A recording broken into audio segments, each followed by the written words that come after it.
Hey, shalom, shalom, shalom. All right, first and foremost, giving all honor and glory to Yahweh by Hashem Yahweh Shai. All right, we the sons of Thunder Israelites. Is our heart's prayer and desire that all Israel be saved. All right, I'm your brother Judah. Brother Aharon, shalom. Shalom, soldier Kawal. Shalom, soldier Aharon. All right, and we back with another rendition of the weekly show or class, Thursday Night Live. All right, you already know what it is. Like the video when you enter the building, Baba Kasha. All right. All right, like the video when you enter the building. Share the video. All right, brothers, get your wives on the video. All right, ain't no watching damn Law and Order and Real Housewives of Atlanta. I don't even know what's on.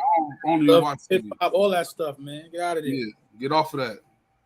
Right. I'm doing the same right now. Much needed class, man. Much needed class. What's the class title? Hey, the class title is called The Modern Woman on Trial. We've been putting a lot of people on trial. I ain't even gonna lie to you, man. It's crazy because this week was supposed to be Vocab Malone on trial through the Spirit. It was crazy that Captain Yara All up there in Cali, he had pulled a video of Vocab on his class this week, right? And I'm like, damn, that's the Spirit, man. But then me and the brother Aharon and the captain Jonathan, man, we were sitting here talking in our little chat that we got when we come up with our weekly classes. And I'm like, man, I sent him a video like 2 weeks ago. I'm like, we need to put this sister on trial, right? And then stuff just kept coming and kept coming and kept coming. I kept dropping videos in the joint.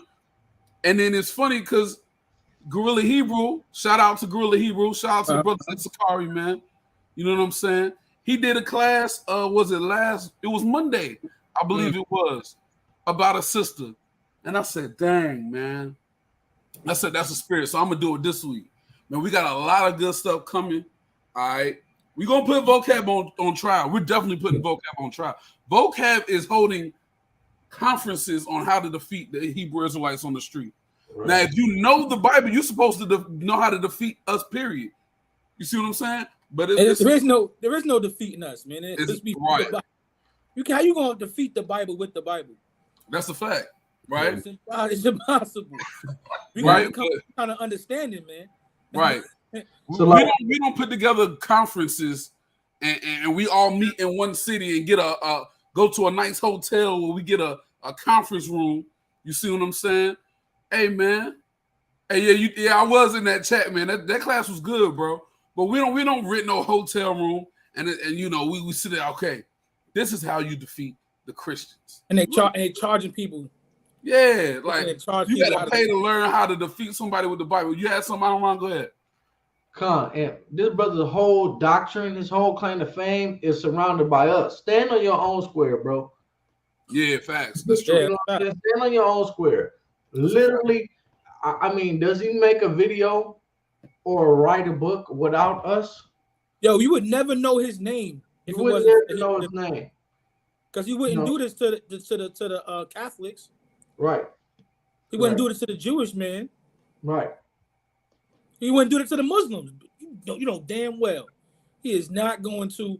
You know what I'm saying? The NOI doing this nonsense he doing. No. You know what I'm saying? Hey, man. Right. But hey, see Subliminal G. See, I like your name, bro. Right? But then he want to criticize Sakari and specifically Gorilla Hebrew and Deacon for having an online shop. But what's wrong with brothers using their talents, utilizing their talents to make bread for themselves? Right? They feeding the sheep every day. Every day they feeding the sheep. What's wrong with that? You see what I'm saying? But you said something a minute ago too. You said you was putting certain ideas in the chat and going over certain things. Yo, this happens in our camp. You know what I'm saying? A lot. A brother would sit there and read something or bring something out, and you'd be like, "Dang, I was just doing a lesson on that." You know what I'm saying? And what you said is the spirit, but I don't want you to gloss over that. Yo, that's the spirit. If you're hearing the word and it's a message and it's coming out multiple times, it's something that you need to hear. You know what I'm saying? It's time for you to actually open up your ears and listen to that message. You know what I'm saying? God. So Hey. if you hear you know what I'm saying, I don't want Alizar Gorilla Hebrew bringing out a strong message, then you hear us bringing out the message, then you hear Wi-Fi. Yo, it's time for you to sit down and really listen, get into the scriptures, man, and hear that out. That's a fact. That's a fact. Hey, Chad Warden, I'm not gonna put your comment up there. I'm not even, man. I'm glad you here, Chad. Right? I'm glad you here. Don't nobody put him in timeout. Don't nobody kick him out unless he gets more disrespectful after that. Brother, we can talk, brother. Whatever you want to talk about, we can talk about it, King. You don't gotta come in here and do that. All right. I've been called worse. And you know what? Angry. And why are you so mad? And here's the thing, why you right? mad, son? What you mad for? You so mad that you gotta type it out. You so mad you gotta type it out, man. Go ahead, Cole. That's how they start out, Adawan. They come in angry because they know we come in with them scripts from jump. Every time. Hey, man. Hey, it is what it is. You won't come to nobody camp saying that. But anyway, let's keep it pushing, right? Especially mine. Now let's keep it pushing, right? Now, the modern day woman, you're on trial, man. Hey, you on trial. That's right, man. Trigger figure turned to Twitter figure. Twitter figures. Y'all hey, Shalom, cat. Hey, man, Shalom, King, man. Hey, we gonna laugh at you, brothers, man. All right, we gonna laugh at you, brothers, because you don't got no scholarship. Hey, man, I've been noticing something, bro. These Christians, they're on their last leg, right? Oh, the deacon just had put out the deacon just put out a debate. That's the word I was looking for, right? With some Christians about the law being done away with. And when all else failed, guess what happened? The dude started throwing insults. He just kept throwing insult after insult. Every time Deacon asked him a question, he'll just throw an insult, right? Hey, bro, here's the thing, right? I would rather bow out gracefully than do that because it's showing I can't deal, bro. I can't deal with the scriptures, man. See what I'm saying? But that's neither here nor there. The modern day woman is on trial. All right. We're not talking about our beautiful sisters who keep the laws of God, who reverence their husband as they do unto the Lord. We're not talking about y'all. But if you're perfect, you can get off the class. If you're a perfect woman, you can get off the class. You don't got to watch. This ain't for you, right? But this is for the sisters that's still learning. All right. What's the modern woman? I think Kevin Samuels might have coined this term. I don't know, right? But when we talk about the modern woman, we're talking about the hot girl summers, as Malak Yawasab put in the chat earlier. You know what I'm saying? The FNFs, them women, the gorilla type women. You see what I'm saying? Right? Y'all crazy. Right? Hey, these are the type of women we talk about. You know what I'm saying? Now, let's get into it. We're gonna watch. Hey, you know, when it comes down to it, man, when it comes down to it, it comes down to that pride, man. It comes down to pride. Them prideful women, man. That's the everything is about pride, though. I'm proud to be an American. I'm gay pride, proud to this and proud to that. Yo, that's the status quo. Yo, pride raised you. Yo, keep it real. Pride raised us. Yep. You gotta become a new man when you come into this thing, man. Dealing with that modern woman, you dealing with pride, and we all know pride separates you from your maker, man. And let's start with this then. Since you said that, hey, Soldier Ahuman, give me Proverbs 11:2. The sister with a Hebrew name that we can't pronounce on, so I guess I'll go there. Now you know good and well, sis. You know good and well you ain't perfect. Good and doggone well you ain't perfect. Quit playing, sis. This is the book of Proverbs, chapter 11 and verse 2. When pride cometh, then cometh shame. But with the lowly is wisdom. Hey, man, with the lowly is wisdom. What's lowly mean, man? Lowly means humble. That's right. Right? Me. Humble. Right? It says that she perfect in the truth. I hope so, sis. I know I ain't. I teach these scriptures, and I know I ain't perfect yet. You know what I'm saying? But if you're perfect, you don't got to be on classes, you know. I don't know. Who am I? Right? But I know I ain't perfect. We got work to do, but sis, it's your turn today. Hey, peep this, Judah. If you perfect, continue on in your perfectness. That's right. Perfectness by being on class and keep reading. Right. You know what I'm saying? Strive to like and share. Right. Do that. You know what I'm saying? Right. Let somebody else become perfect. That's right. Now the brother Aharon, Captain Aharon, he's gonna give us some righteous examples of women, and he's gonna give us some examples of modern women in the scriptures. But we're gonna go through some of these scriptures real quick, and we're gonna do some videos as well. You already know I can't be me if I don't bring out a video or two. I got a plethora of videos. This mess is crazy. Hey, give me Kowal, give me Sirach 32 and 17 real fast. Because the first thing that I want to do, here it go. You see, if I tell the truth, is not. That's right. I don't mind. Right. Here you go. Hey man, we gotta die daily, so we know we ain't perfect. We gotta die daily, man. Mm-hmm. Know what I'm saying? All right, 1 John 1:8. We say we have no sin, we deceive ourselves, and the truth is not in us. That's perfect. You know what I'm saying? But we should be striving for perfection. You see what I'm saying? Philippians 4:13, man. I could do all things, man. We should be getting there. You see what I'm saying? Right, he had that in the clip. He was ready. Yeah, he was ready. He loaded that before class. He was like, if somebody say something, I'm going to bow. He had to hit him with it. Right? But hey, man, one of the things that our women have to learn is a word that I brought out last time we did a class on sisters. Right? And it's accountability. Right? Now, here's the thing, right? I said, like, we ain't talking about our beautiful sisters that keep the law, that study their Bible for themselves, not blaming their husband because you don't teach me nothing. No, you getting in there studying the Bible, you watching the classes, right? You see what I'm saying? This is not for y'all. This is not questions. Yeah. You asking questions, you front and center on class. We're not talking about y'all, but we are going to hit you with a charge. We are going to hit you with a charge, right?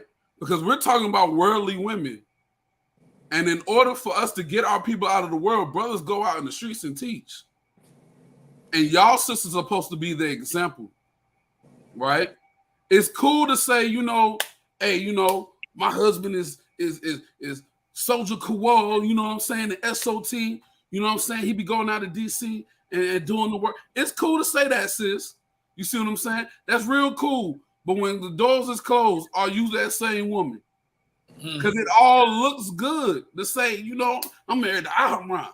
You know what I'm saying? The brother know the Bible back and forward and backwards. He turn it to the side. He can still read the precept. Like, that's cool, right? But when it's over, are you still wife of Soldier Aharon? Wife of Captain Aharon? Wife of Soldier Kowal? Are you still that sister? Or are you just that sister when you're around other sisters because your husband can have another wife and you want to make sure you looking perfect?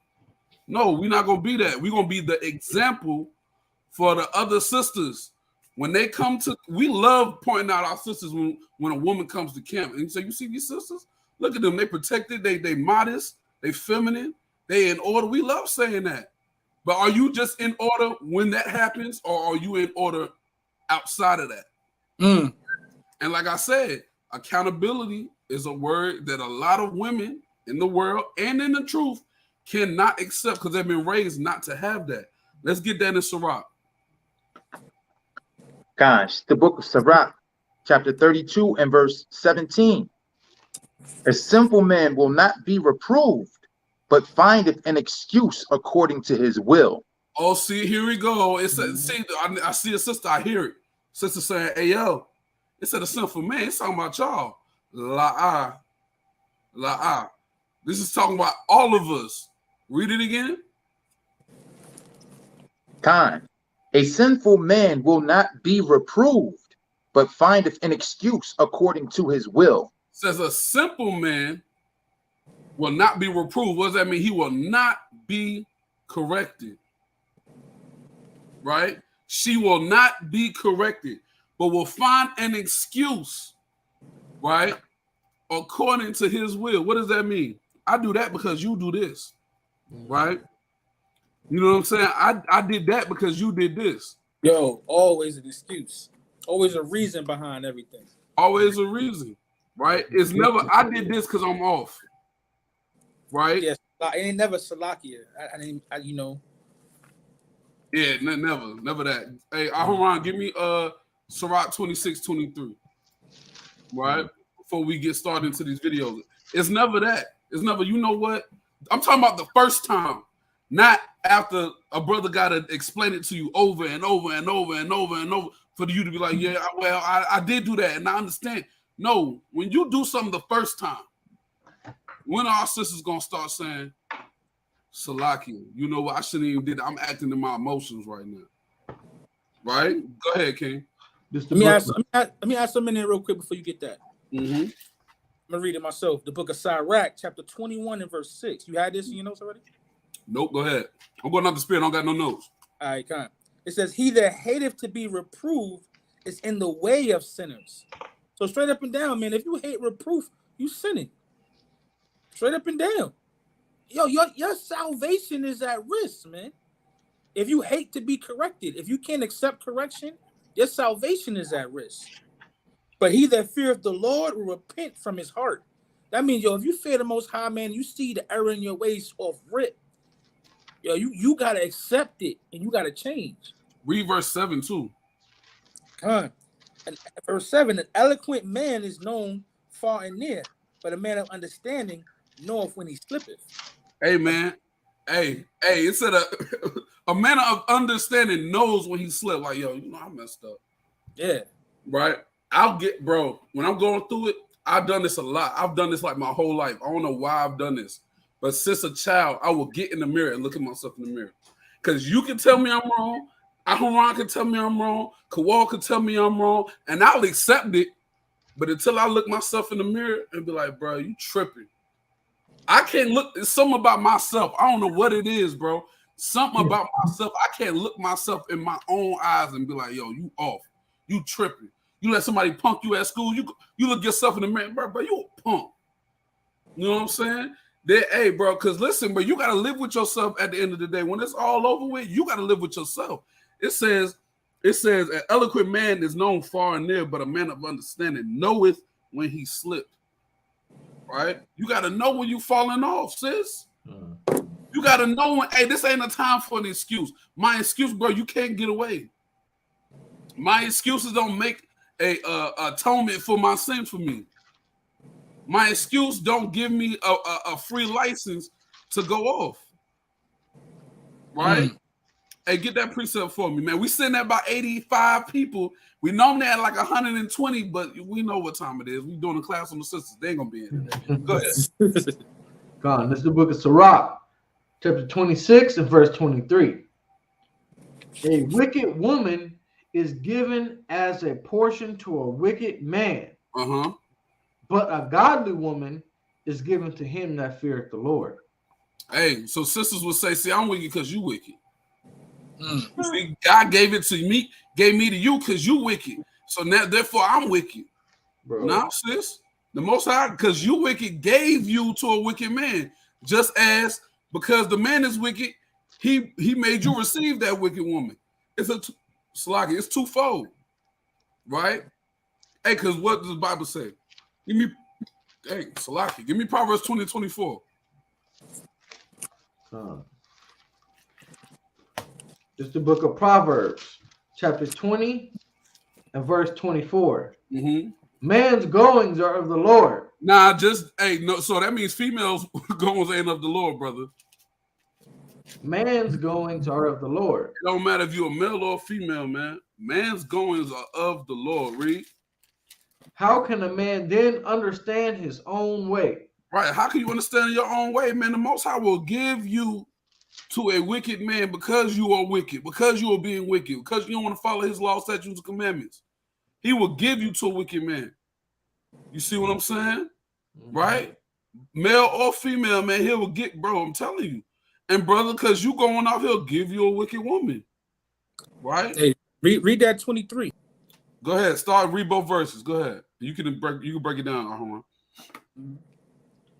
All right, verse 23. Diverse weights are an abomination unto the Lord, and a false balance is not good. Yo, the Most High is not about a false balance, man. You know what I'm saying? Hey, yo, look, peep this. The Most High will give you into the hand of a wicked man, sister, so you can bring him out of his wickedness. Peep that. Mm. Because yo, it's outside of our understanding. You know what I'm saying? Some of the things that the Most High do. But you got to understand also that you can fall into the ways of being a reprobate. Either way, the Most High is not about a false balance. You know what I'm saying? He equals the playing field. He give you exactly what it is that's right for you. You know what I'm saying? That's good for you. You know what I'm saying? It's nothing more than you can't handle. You know what I'm saying? Sufficient for your needs.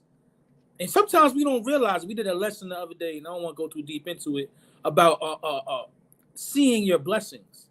If y'all was on Sabbath Morning Brew, about actually, you know what I'm saying, recognizing your blessings. A lot of us, we can't do that. Big part of that, man, is understanding that the Most High is behind everything. Every move that you make. Go ahead, read verse 24. Verse 24. Man's goings are of the Lord. How can a man then understand his own way? Sometimes you don't even realize what's good for you, bro. I'm sitting here struggling not to eat bread because bread is not good for me. And I love bread, bro. I love hamburgers, love pizza. You know what I'm saying? I always get to the food, you know what I mean? Like I love having a slice of cake every once in a while and stuff like that. I'm struggling not to do that, bro, because it's not good for me. You know what I'm saying? The Most High got to show me. He got to remove that away from me, things that's not good for me. And this is how we got to be in our own lives too. Brothers and sisters both. That's right. That's right.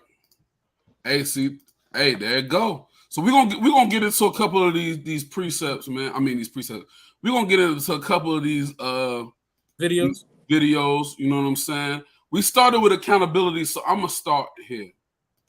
We started with accountability, so I'm going to start here. Let me get this sister name, man. All right, let me get this sister name. She has a weird name. She's from New Orleans. All right, her name is Janae Pedesclo. Pedesclo, right? Weird name. Pedescleaux. So you know that'd be Sklo, like whatever that is, right? But that's her name. All right, now watch this. Let's get this, right? Let's see if this is the video that I want. Here you go. Hey, it's disturbing, so it's not disturbing. It's not the video. There's nothing in the video that's gonna be disturbing. It's just the fact that we have to see this. All right, watch this. My children is dead. I'm done. I'm done with life, and it's all Jermaine's fault. It's always Jermaine's fault. I'm done.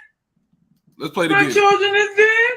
I'm done. I'm done with life, and it's all Jermaine's fault. It's always Jermaine's fault. Hey, can you read what it says? I can't.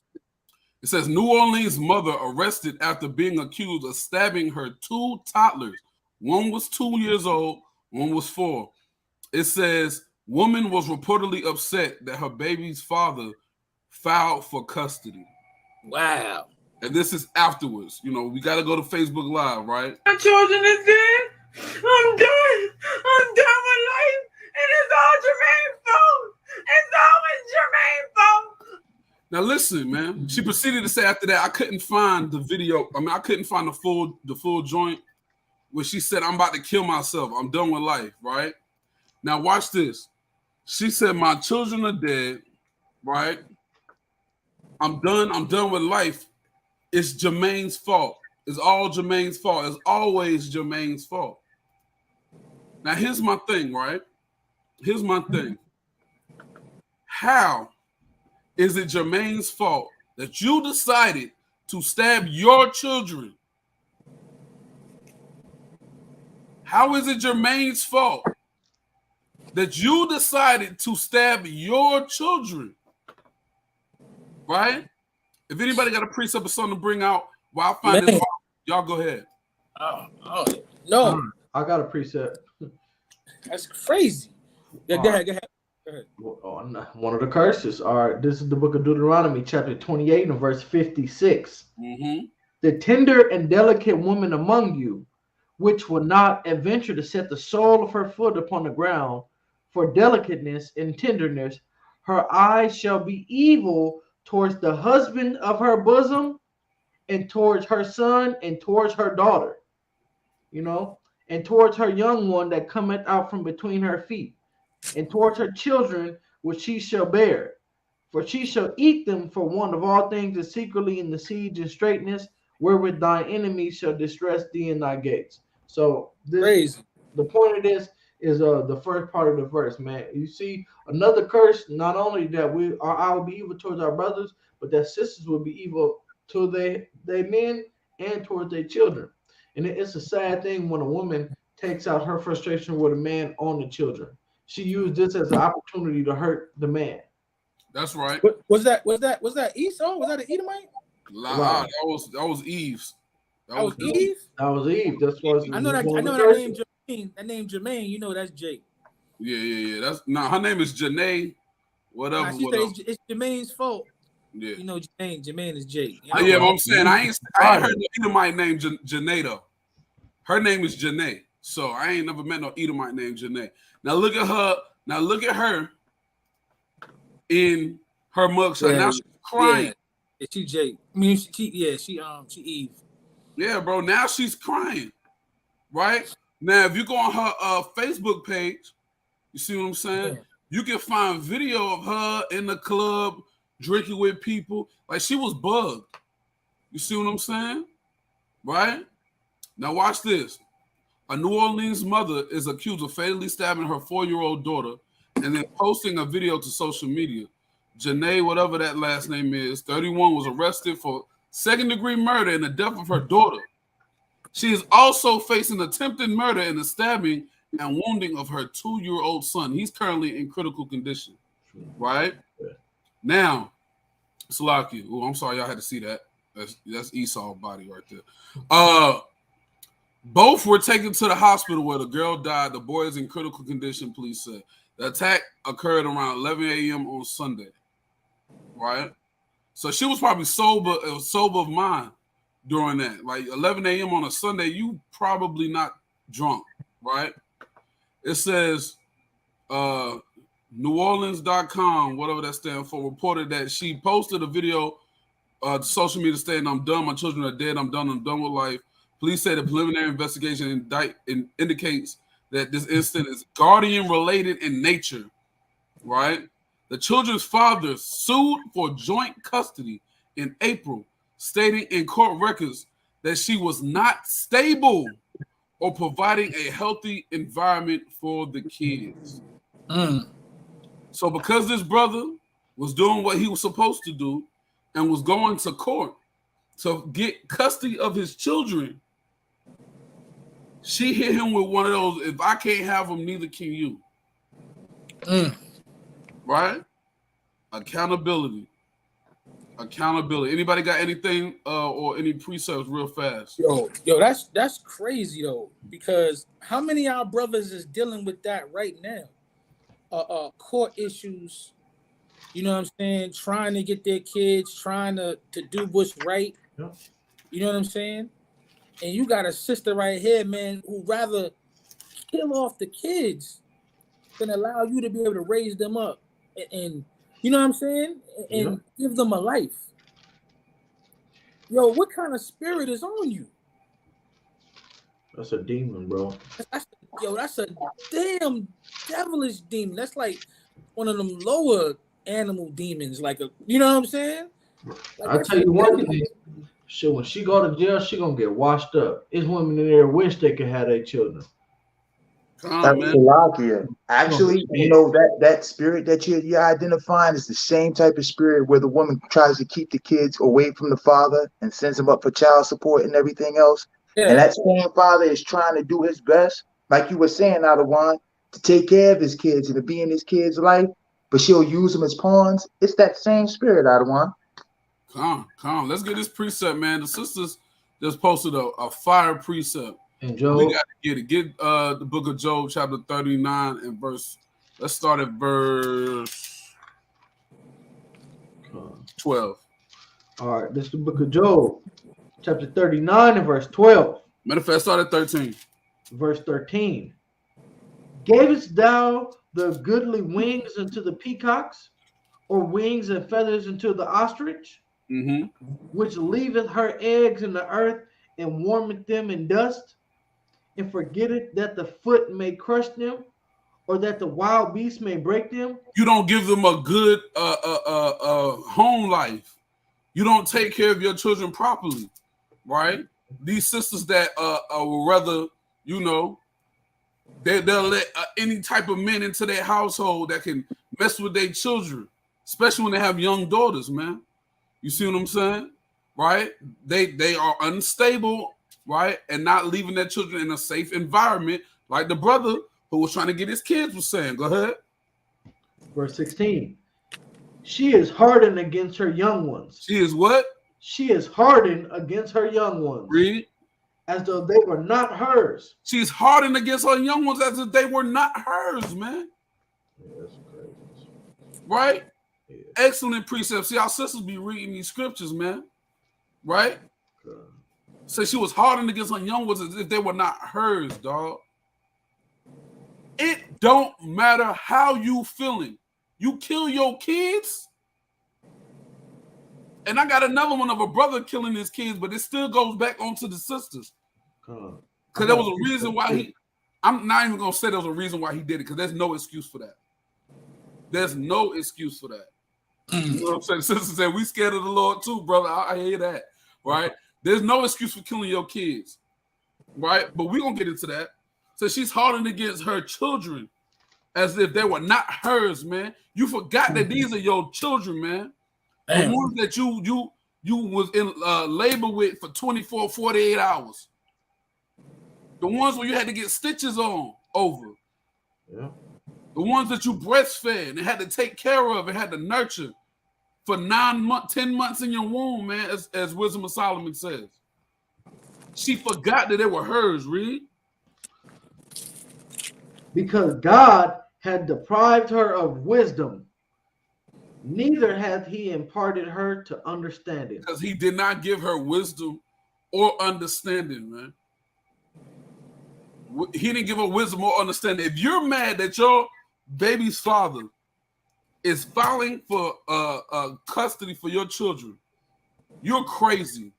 And he didn't even file for full custody. He filed for, you know what I'm saying, joint custody. I know a lot of dudes who have given their rights away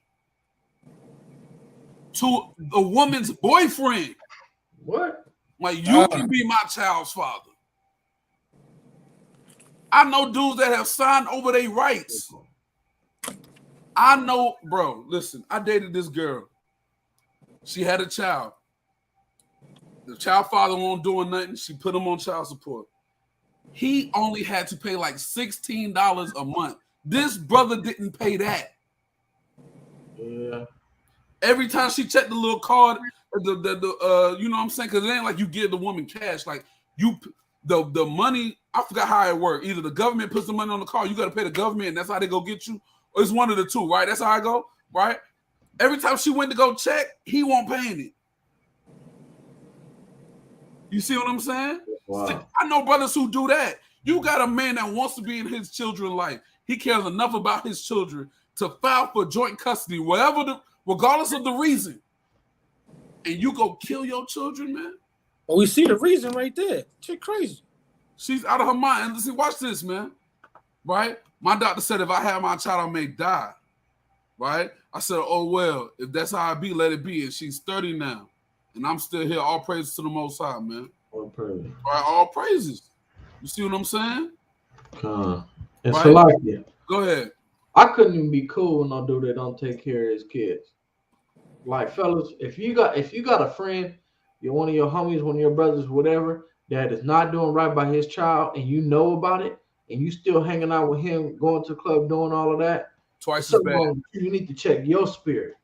That's a fact.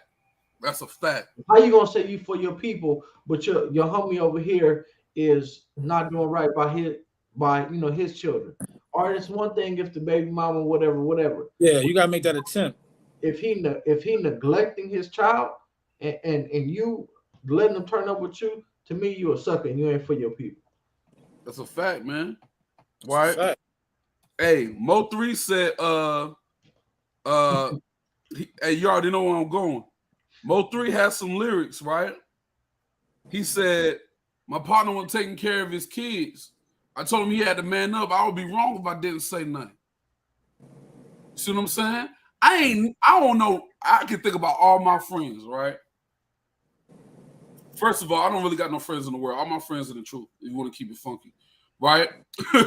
But even my friends in the world, bro, I don't have no friends, even that was in the world that didn't take care of their children, bro. I don't know none of them. You see what I'm saying? I got classmates that didn't take care of their kids, but like, you feel me? So sis, if you got a husband that is willing to do what he got to do to take care of his family, bro, you lucky, man. You're blessed, Salakia. You blessed, man. Because we're in the word of Deuteronomy 28:54. Read that. Get that, Kowal. Guys, the book of Deuteronomy, chapter 28 and verse 54. So that the man that is tender among you and very delicate, his eye shall be evil towards his brother, and toward the wife of his bosom, and toward the remnant of his children, which he shall leave. So if you have a child with a man, and he is not putting that curse over your household, you are a blessed sister. You blessed, man. This brother wanted joint custody. He didn't even say, I'm gonna take Big Judah, let me and you not be together, and I see that you have an unstable household for my children. I'm not even going to court. I'm busting in that joint. I'm taking my kids. That's a fact. And I want your daddy, I want your mama, I want your big cousin. I want them to say something. I'm taking my children. You see what I'm saying? I'm not filing for joint custody. I'm getting full custody. You see what I'm saying? Because you're not about to have my children in an unsafe situation. This brother didn't even do that to you, sis. He filed for joint custody, man. And joint custody is not 50-50. It's you get him 5 days a week, I get him on the weekend. See what I'm saying? I got a brother going through that right now. He takes care of his son way better, right? He has his son teaching the Bible. You know what I'm saying? Hey, Thawada, sis, right? He has his son reading the Bible, and then when the baby mama come over, she takes the fringes off of him right in front of the brother and puts them on something else. You see what I'm saying? Got the kids celebrating Halloween and Christmas. Mommy, I don't do that. That's not, you gonna do it over here. You see what I'm saying? You got to, hey man, see the brother say, even when I was a demon in the world, I had to take care of them kids, man. You're not a man when you got to do that, man. Just like that. You're not a man, bro. I don't care where you at. If you in the streets, you're not. I'm gonna tell you, bro. In the streets, we couldn't do. Listen, I ain't had no kids when I was in the street. All praises, right? But I know brothers who did. And let me tell you something, bro. When you didn't take care of your kids, everybody was looking at you like, "But what's up with you?" Mm-hmm. You feel what I'm saying? That ain't right, right? But see, this sister's upset because her baby's father wanted joint custody. But that which leads us to something else. Because I was about to go on a rant. I could go on for days on that. I bet you could. I promise you I can. Right? Now, watch this. Anybody got something before we go there? Yeah, I want to hit on something real quick, right? Let's get it. Yo, because go to 1 Timothy chapter 5 real fast. And let's give an example, because we talking about the modern woman, right? Where you want to start? I think I want 5 in. Let me get there. 5 in.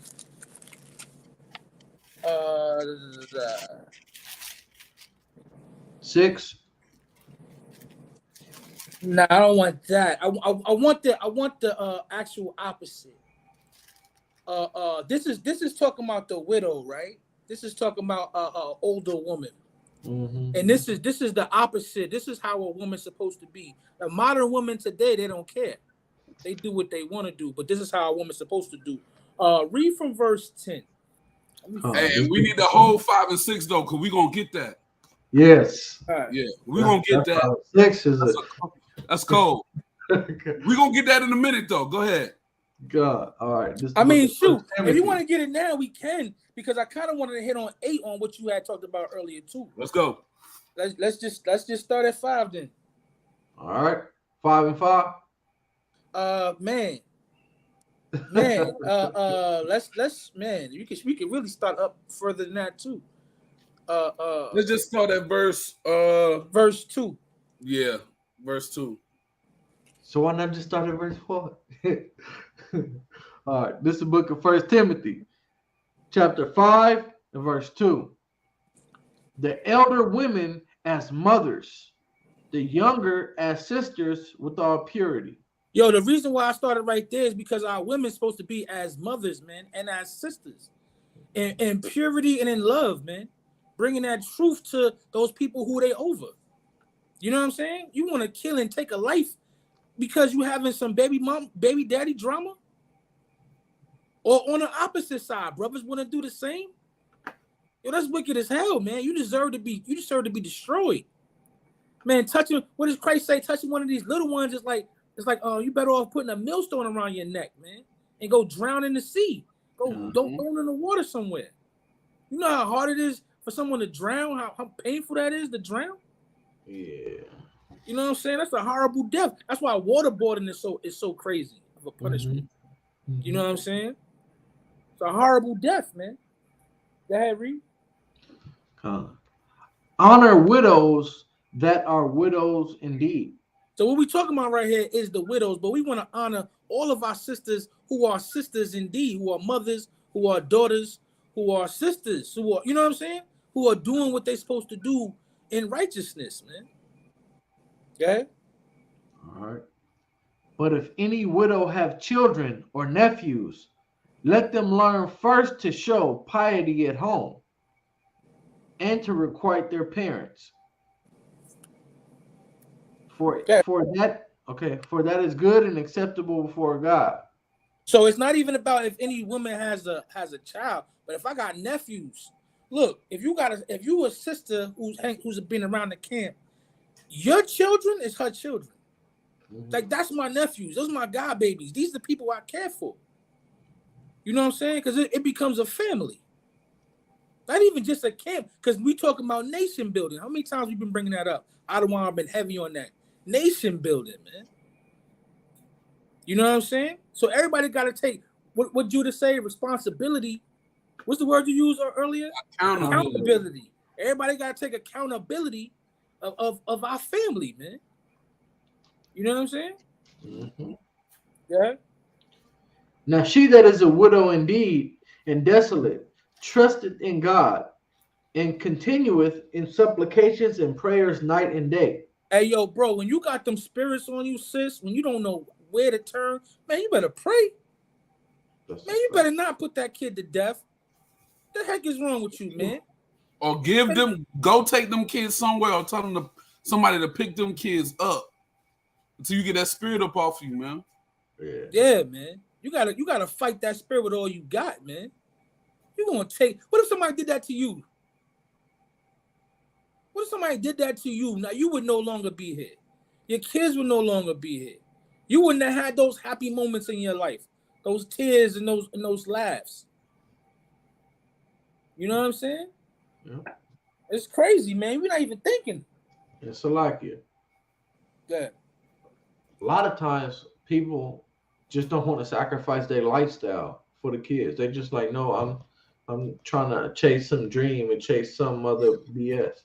We going in, hey, Aharon, now I gotta let you be on that class. Hey, Captain Aharon, you what we were talking about earlier, that's going into a whole nother class, bro. Yeah. Hey, listen, bro.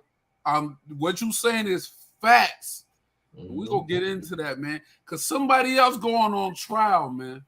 Somebody else going on trial. You gonna have to change the name of this class, man. Hey, man, Thursday night court session. Yo, word up. Yo, who? So y'all, I'm older than all y'all, man. Y'all remember night court? Y'all don't remember that? Y'all don't remember that back in the day? Y'all just you old. Yeah, I remember that. They have night court, man. Night court? You don't remember that? No, that's with the Flintstones in them, right? No, brother. Hey, yeah, let's get back to the scripture. This brother hey, we're gonna take a quick commercial break, man, because I forgot to do it in the beginning of the class. First and foremost, we don't have enough likes, man. Like the video so we can catch this algorithm. All right, like the video so we can catch this algorithm, so this video can go out and be suggested by others. When you catch the algorithm, when people are watching similar or like classes, these classes will be in their suggestions. All right, so it's not, we don't get paid off of a like, but I forgot to do something, man. So we're gonna take a quick commercial break. All right, if you have not liked the Sons of Thunder Israelites Alabama page, you going off. All right, if you have not liked the Sons of Thunder Alabama page, you are going off, man. All right, Sons of Thunder Alabama, they have 183 likes. They just started, you know what I'm saying? The mighty Captain Micaiah and the mighty Captain Israel on the scene in Alabama doing the work. They now have a YouTube page. You see what I'm saying? They only got 83 subscribers, likes, man. Let's get that up. Let's get these subscribers up, man. Let's get these subscribers up, man. All right, put a 7 in the chat if you have already subscribed. Put a 1 in the chat if you're subscribing right now. Do that now.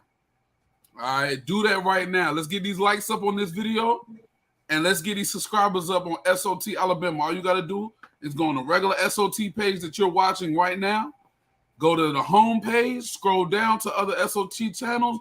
Boom, we all right there. You should be subscribed to every SOT channel. We're not respect of persons. All right, you know, I like watching Ahran teaching. He in Atlanta, so I'm only gonna subscribe to Atlanta. Like, we ain't doing that. All right, we ain't doing that. I see 2 1s in the chat, so we at 185. All praises.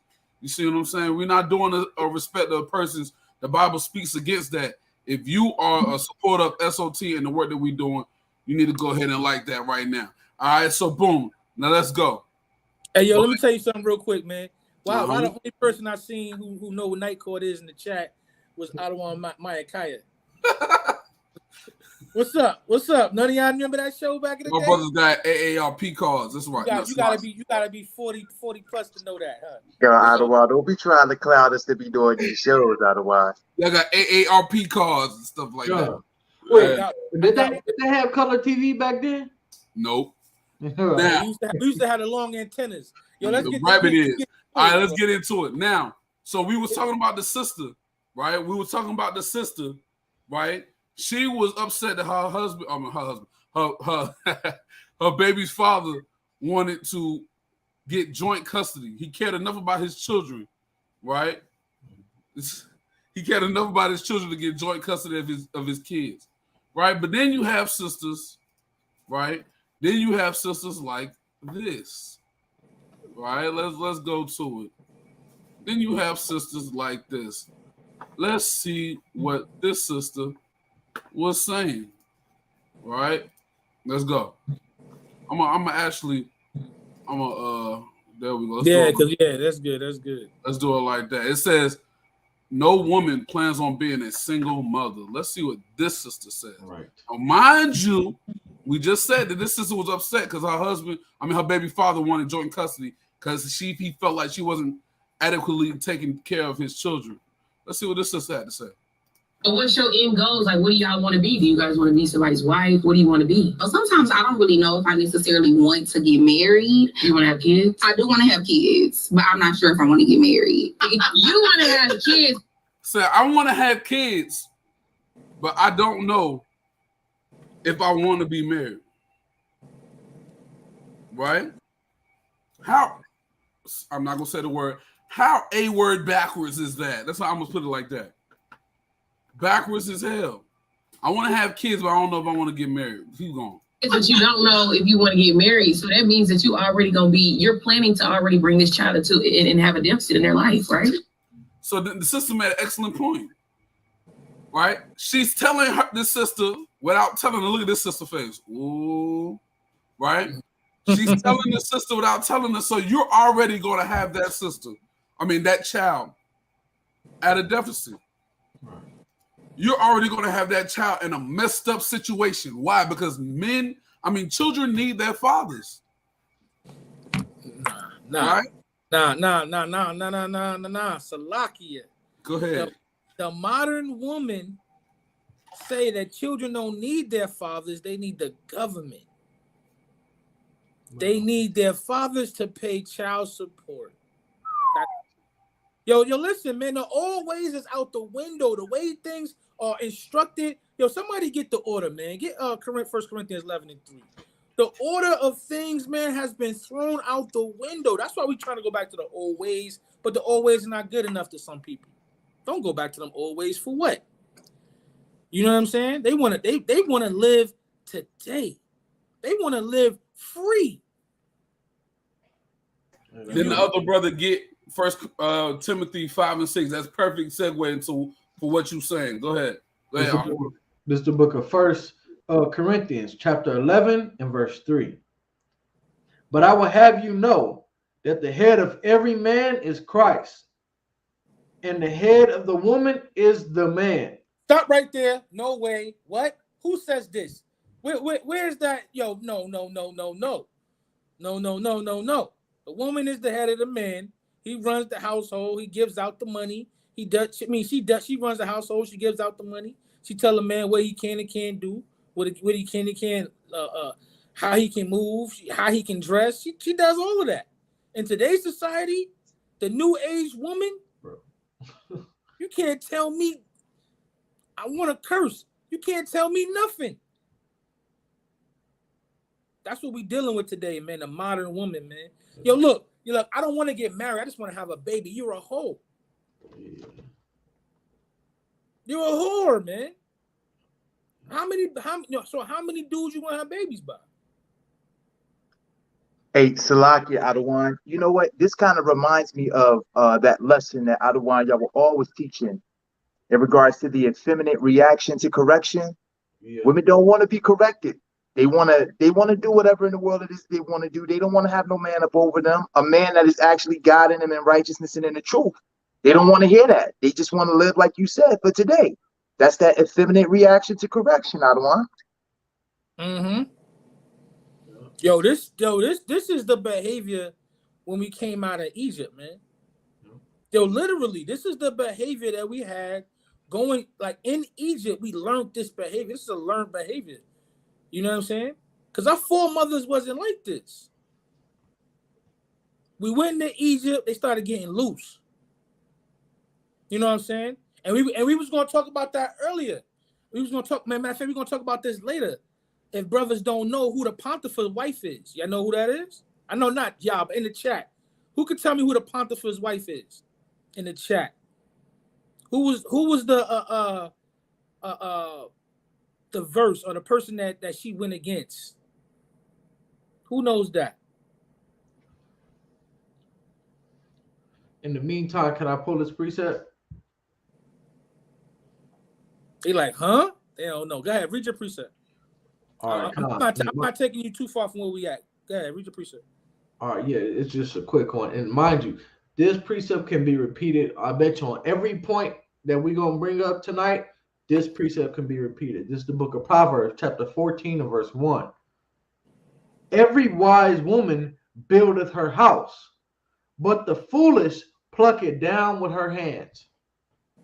Uh-huh. You know, so this woman is foolish. Instead of actually building a strong house with a man there, allowing the child to see have a two-parent home and a strong family structure, what she want to do is pluck it down. Nope, I don't want that man. I don't want my child to wake up to their father every day. I don't want a strong man guiding and leading us in this house. I want them to see, to just start off at a disadvantage in a single parent household. Like you're stupid. and even the other sister that killed her children, she plucked down her house with her hands. Hey, but hold on. I just noticed this. Let's finish the rest of the video. Now, no, I'm gonna let you go into what you were saying about the question you asked in the chat, Ron. Then I'm gonna go back into this video and get into this comment. Go ahead. Keep going on what you were saying on that question that you asked the chat, Ron. I see. Oh yeah, Khan. I seen a couple of people answer it. You know what I'm saying? If y'all don't know, yeah, Khan, this is Genesis 39. You know what I'm saying? We talking about Joseph here. And this is the spirit that was on the Egyptians back then. They'll be married or they'll be with somebody else and they just want to sleep with you. They just want to have sex with you. They get you jammed up. In this particular instance, she literally cried rape and got him locked up. But in a situation like that, I guarantee you, bro, you'll be on child support. Maybe even get some domestic violence charges against you. She's coming for that bag. She's coming for that bag. Why she just want to have a baby and not get married? Not even thinking about having a real relationship. Yo, what type of man is stupid enough? Like when a man deals with a woman, right? Like in the world, when he deals with a woman, they just doing their thing. They not really on no commitment type of time. And a woman just so happens to get pregnant. You see what I'm saying? That's one thing. But what type of man lets a woman tell her or tell him, Salaki, I don't want to get married. I just want to have your child. Yo. What man signs up for that? Knowing what the daggone child support court has done to our men. Yo, Buddha, you gotta bring out that video I had told you earlier. That thing I had told you earlier. You talking about the little joint? I got you. Right after this, I got you. Let's keep going. I got you. Right? I got you. Let's let her keep going. So remember, the other sister, after she said, I want to have children, but I don't want to have a baby. The host, the sister in the middle, says, so you're already saying that you want to bring your child into a situation. Right? Go ahead. I mean, I feel like if I find the right person, we could get married. Sometimes I don't really have a lot of faith. But do you have to find the right person to have the baby? I do think I have to find the right person to have a kid, but I also feel like I'm in a position where I'm doing things for my own, so I would completely be okay with having to take on their responsibility by myself as far as financial shit goes. If I have to. I don't think that's okay. Now, she said that's okay. Now, in no way, shape, or form did this sister right here, who said that she wants to have a child without a man, say anything about because men be cheating, because men don't take no responsibility for their kids. Now, but look at this stupid comment. And guess what? You got doggone right. I don't know nothing. She's so dumb. I know this is a sister. She said, IDK means I don't know. Right? I don't know now nothing. Unless the ID just means for I don't know nothing. Right? Nah, that's what it is. She just put it all together. I'll be trying to give a benefit of the doubt. You know what I'm saying? I don't know now nothing. You don't know nothing now. You right. Right? She says these comments are rude as F word. What y'all mean? Huh? What y'all mean it doesn't make any sense? See, don't even know pronunciation. What y'all mean it doesn't make any sense? Her response makes perfect sense in reaction to these men creating broken homes with their lack of accountability. What? Healing and reckless cheating.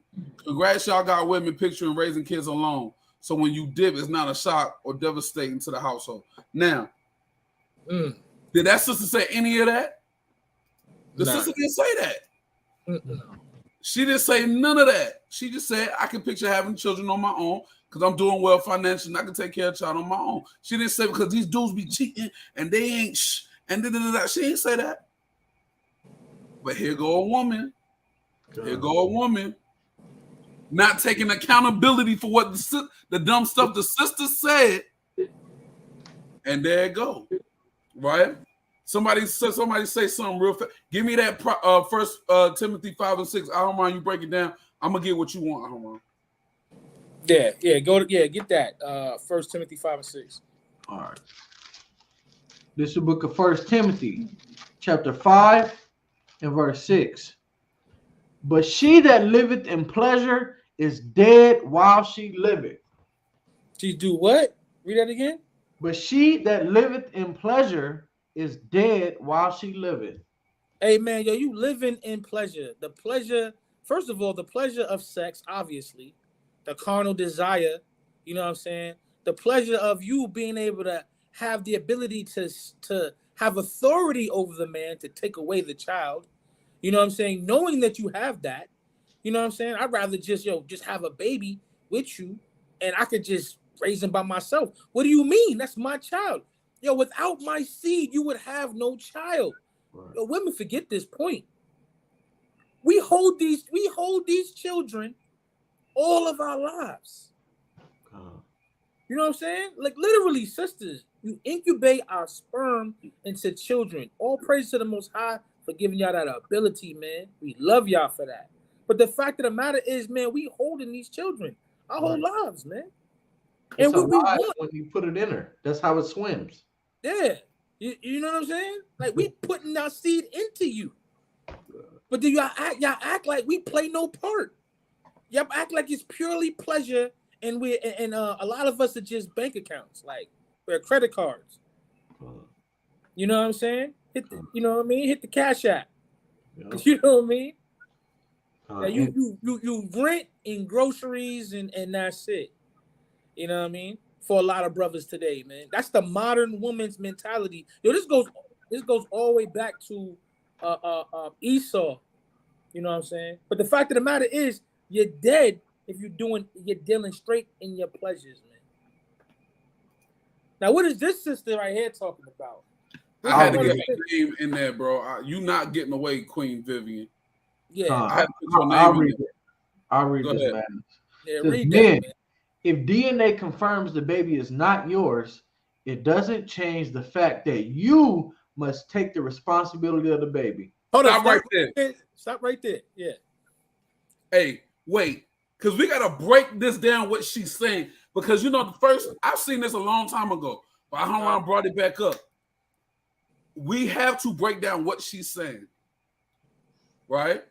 She said, "Men, if DNA confirms the baby is not yours, meaning I had sex with somebody outside of you while I was having sex with you, or I cheated on you, it doesn't change the fact that you must take responsibility of the baby." Why doesn't the child's father have to take responsibility of the baby? Yo, it's crazy. This is the status quo. Yo, Judah, you got it. I don't know if we got enough time, but you got that article, right? I mean, the video, the news thing about what happened. Did you see that? Send it to me. It's related. It's related in the chat. But yo, look, I'm gonna send it to you. But look, the fact of the matter is that it's the status quo that the system is going after the man, straight up. Yo, Koala, like he going through it right now. The system is going after the man straight up. Yo, us brothers, majority of us brothers, right, who grew up not really knowing about the system, grew up in the hood or grew up away from people who actually told you, you know what I'm saying, what like the ins and outs of this situations that you're dealing with. Especially me, man. Listen, I was like 16, 17 when I had my first child. You know what I'm saying? I was a young kid, like not knowing nothing. I was literally living in my pleasures. You know what I'm saying? So when it comes into it, man, the system literally wants you on the hook. You're already known for having single parent homes. Mm-hmm. Baby mama drama, baby daddy drama. Who's gonna pay for these kids? I'm not. I'm gonna put them on welfare, gonna feed them, give them a place to stay, and you're gonna pay for 18 to 20 plus years, depending on what state you in. Because some states do 21. What state? Let them go to college, man. You might be paying through that. Salakia. Go ahead. I'm gonna send this to you, Judah. This whole comment makes my skin crawl, man. Especially at the end where it says women go through a lot in marriages. Yeah, that's and women deserve that. Like, yo, you're basically advertising being an adulteress. How do you do that? How could you live with yourself knowing that the child that you have that doesn't belong to the father? Bro, it doesn't make any sense. And you think that that's cool? That like one of the sisters was on here saying, kind of like that's the status quo now. Like, these daggone adulterous women just doing anything to try to get that bag, man. That's sick. That is sick. That's why I'm over here like going through it. Just like you said, out of line. You can't sit here and promote something like this or whatever, and then expect for the man to take care of the child, and the child's not his. What? What planet are you living on? Ah. So it makes it even worse because it says I slept with somebody outside of you, and we probably was married when I did it, but still take responsibility for this child that's not yours. Yeah, all right. It says women go through a lot in marriages. What, adultery? Right. This like, is the modern woman because the old woman will get put to death. Yeah, all right. I'll be blue face out here. Yeah, all right. Right?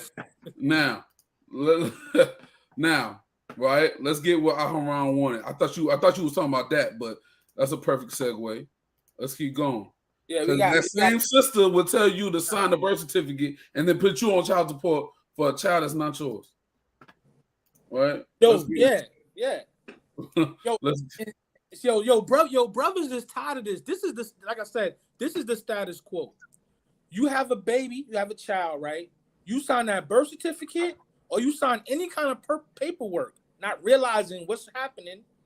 You are in debt for 20 years for paying that support, straight up and down.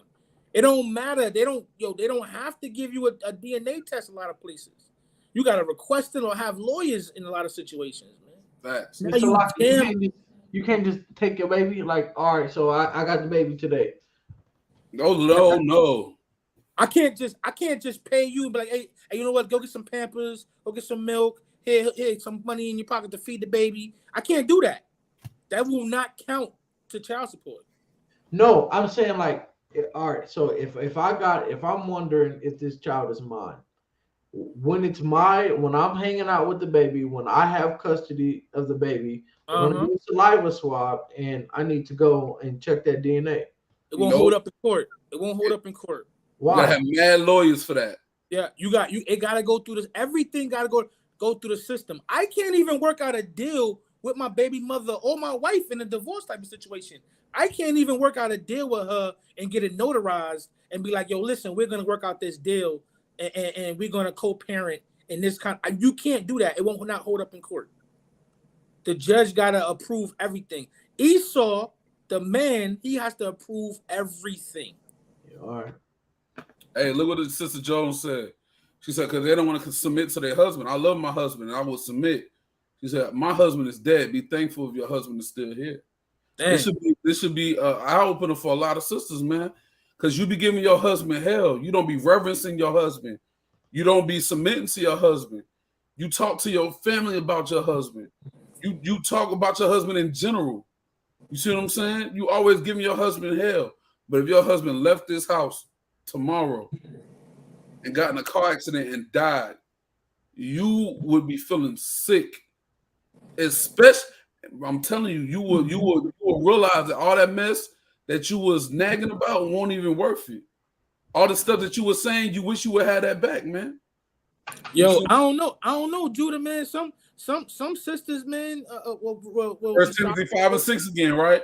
And then they be F nigga free. Yeah, they be outside. You know, they be outside. They definitely on that type of time. Hot girl summer, man. You know what I'm saying? They be free, man. You know what I'm saying? Plan B pills all day. No more. So the woman is bound to the law of her husband as long as he shall live. I'm like, well, he ain't here no more. Feel me? Let's get into this, man. Let's get into this. Let's go. Legislature. Action News 5 Bria Bolden spoke with the local lawmaker behind this bill to find out why he believes the law is needed. Bria? Well, Joe, House Bill 2698 passed through the Children and Family Affairs Subcommittee today. Now, but it didn't come without a challenge from the Tennessee Department of Human Services. Memphis representative. Say it again. It got an echo. I should have edited this some. Yo, the whole thing about this is right. Memphis and Tennessee, they actually started passing laws against this. What we're talking about, because this has been the status quo throughout the whole country. So now certain places is trying to get laws passed. So you have to do a DNA test up front before I sign anything. Yo, bro, that's a life changer right there. Because so many of our people been jammed up in this process. Bro. You know what I'm saying? Hey, I'm gonna get a precept. Hey man, my dad just sent me a precept and I gotta get it. This was cold and I got it. I can't believe I got it. Hey, let's read it now. This is Proverbs 30 and 20. It says, "Such is the way of an adulterous woman. She eateth and wipeth her mouth and saith, I have done no wickedness." I deserve your child support money. Byron, y'all remember that? Right? I deserve your child support money. We go through a lot. That's why I did what I did. And you need to get over it. Right? I ain't do no wickedness, man. See, now we got to go to the Apocrypha. He should have never sent me that precept. Now we got to go to the Apocrypha. Let's finish this. Hey, you drop this video, Judah, man. I explained it. You sure? Yeah, I explained it. All right. Calm. Now, oh, man. Right. You feel what I'm saying? Right? Now, let's get a precept because the brother, I think it was Captain Aharon was saying something about welfare. I'm gonna get a video real quick.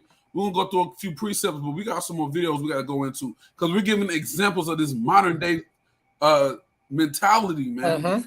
This modern day mentality. Sometimes we have to see it to understand how stupid we be thinking, right? And when I say we, I'm saying because a lot of times when you look at how brothers think, sometimes brothers, we gotta see it. Let's see how stupid brothers think, bro. I be thinking, man, I'm 28 years old, bro. And I be looking at dudes my age and even a little older than me, and I be like, damn, you living life and you carefree. You don't even think about none of this stuff. Like, you don't care about none of this stuff. You don't have a thought that like this is kind of off. You like, and I can't do it. Something within me just keeps me from acting this way, but you can do it. And I want to know why. How come you can act like that and I can't? Because that's a spirit, man. There's a spirit that the Most High puts on certain people to understand, man. It says the man of understanding knows when he's slipping, man. So we already automatically know when not to do something. But Ben Carson made a statement, right? Now, we don't really care for Ben Carson too much.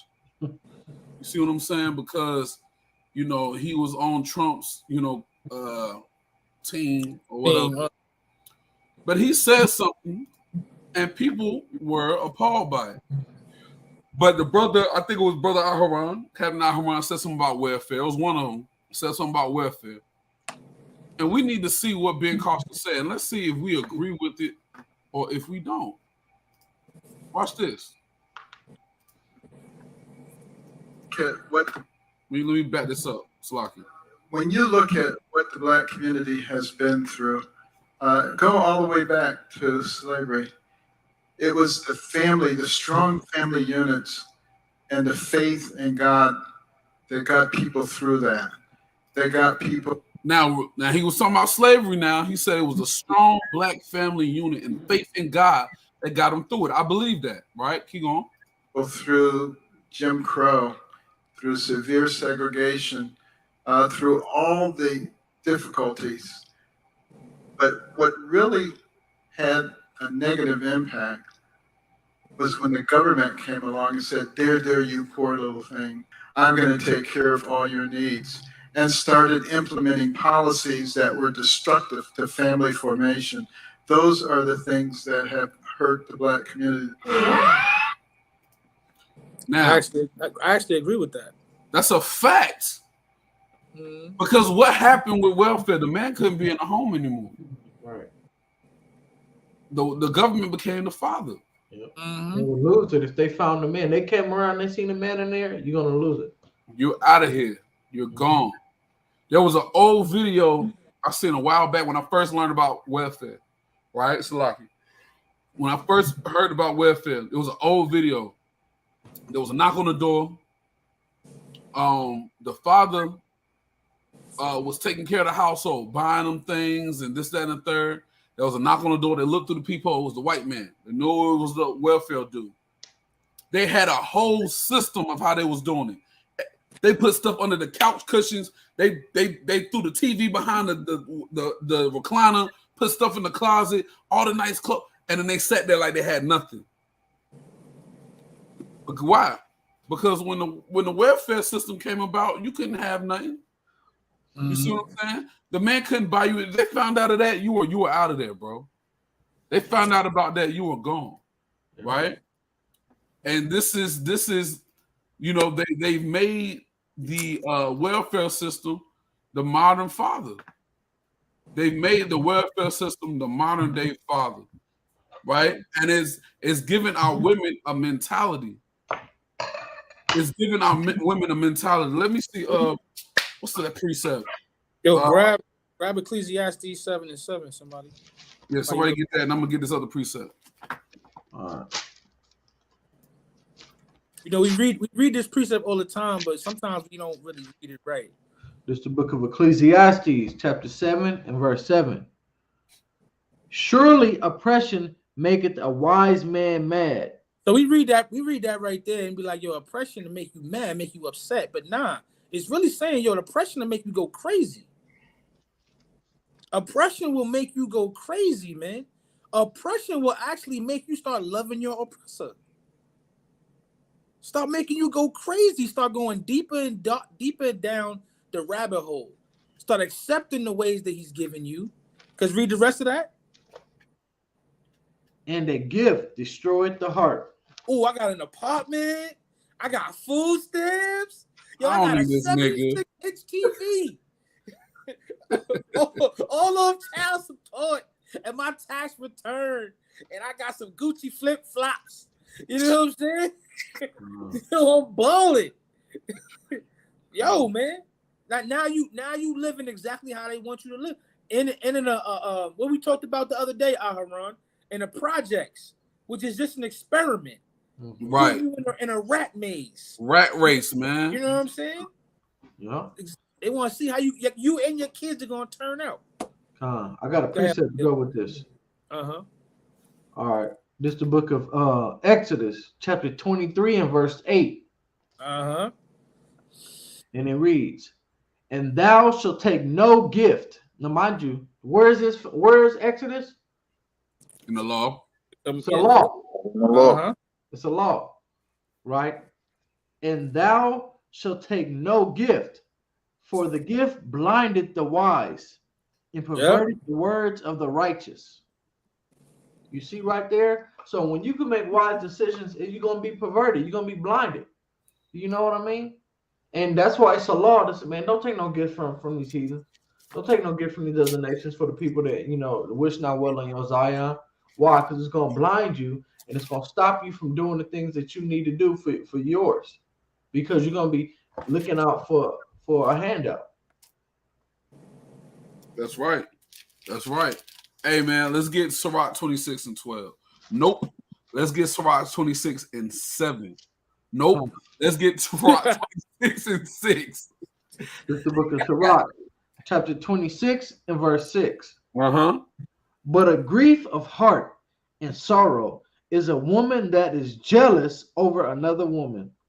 Hey, man, listen. A lot of y'all said y'all don't like this precept, man. Read it again. But a grief of heart and sorrow is a woman that is jealous over another woman. Hey, man, listen. Y'all sisters need to quit being jealous of each other, right? Man. Especially when you're not doing what you're supposed to be doing. Especially. That's like not paying the rent and getting mad at the landlord for evicting you. That's like knowingly your gas light is on and you don't put no gas in the car and you kick the car for going out of gas on you. You see what I'm saying? It's like putting some food on the stove, but don't turn the stove on and getting mad that the food didn't cook. Hey, man, you got to quit having this jealous spirit over other women. Get over it. The law says what it says. If your husband wants another wife, you can have one. Yo, call out and read that one again, man. Oh, man. Read it again. This is the book of Sirach, chapter 26 and verse 6. But a grief of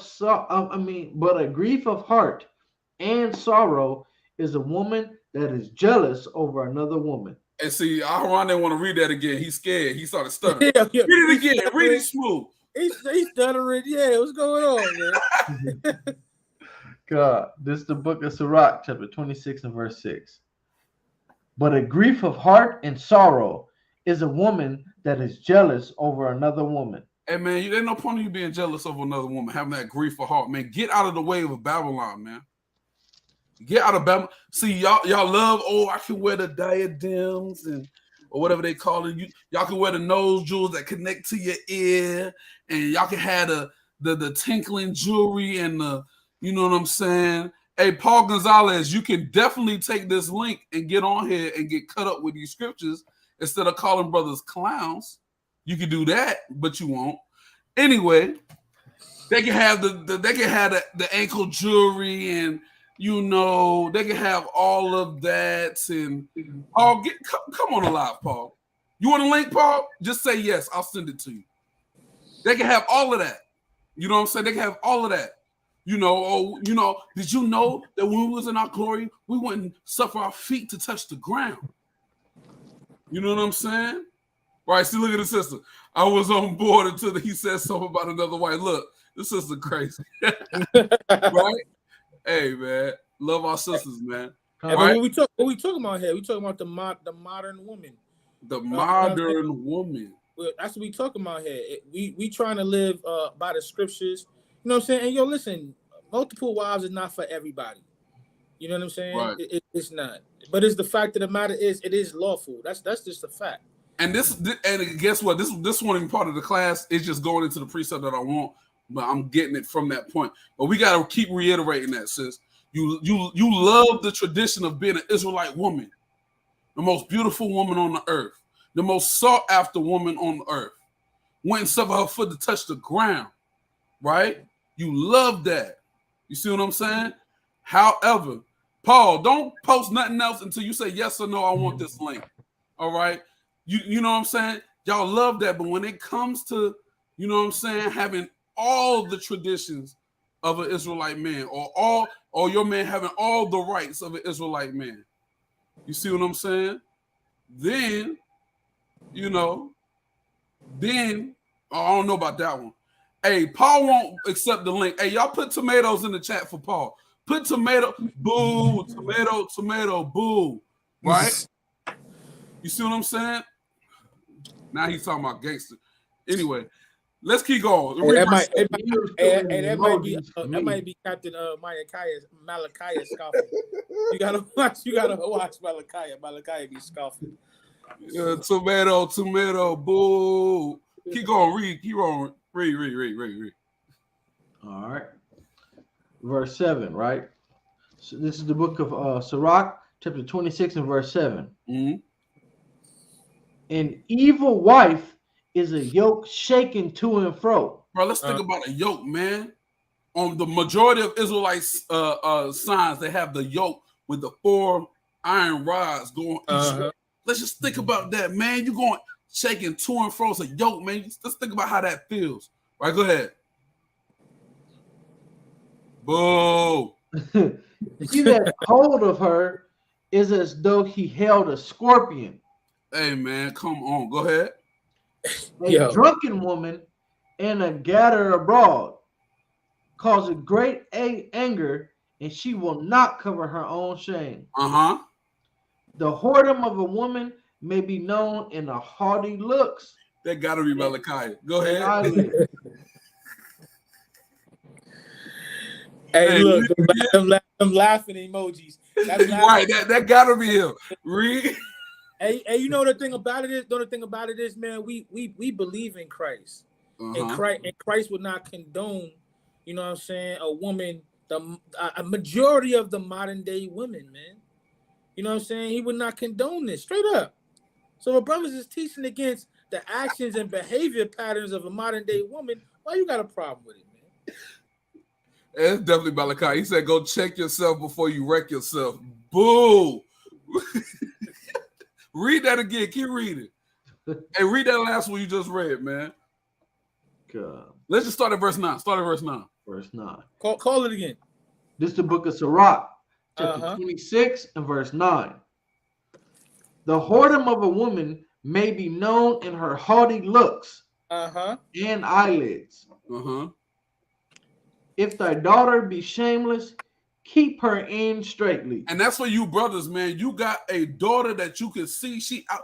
You don't check the phone. She watching all sorts of stuff. She texting dudes on all these crazy types of times. Yeah, says keep her in straightly. Yo, let me add to that. Let me add ahead, to that. King. When they're saying that, man, it's not just talking about your daughter. Listen, I'm over my wife. You're over your wife, man.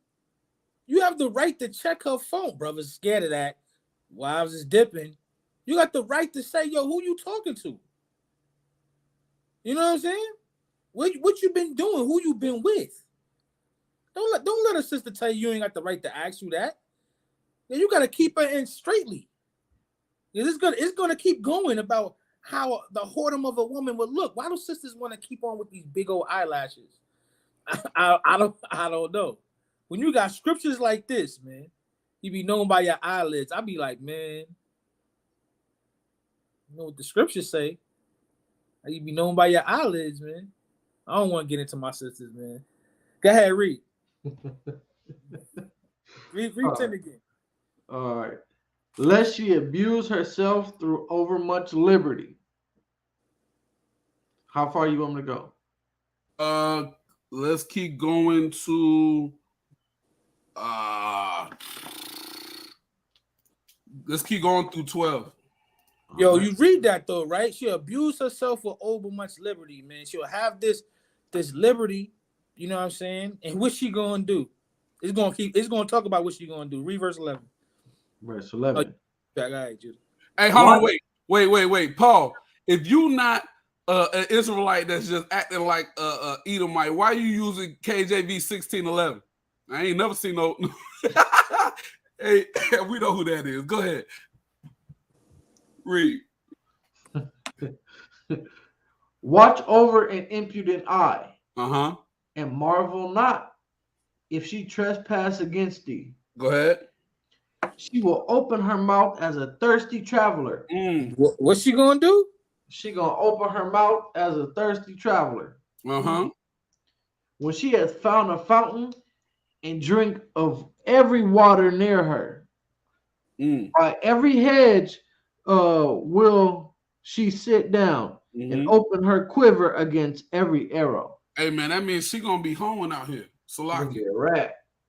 Salakia. Which leads us to this. That's what that means. She gonna be hoeing out here, man. Which leads us to this. Hold on. Let me refresh it real quick. You know what I'm saying?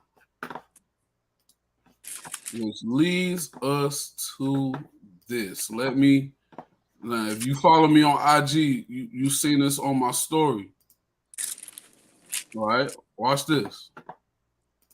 This will be the last time, be the last video I make. God rest my soul.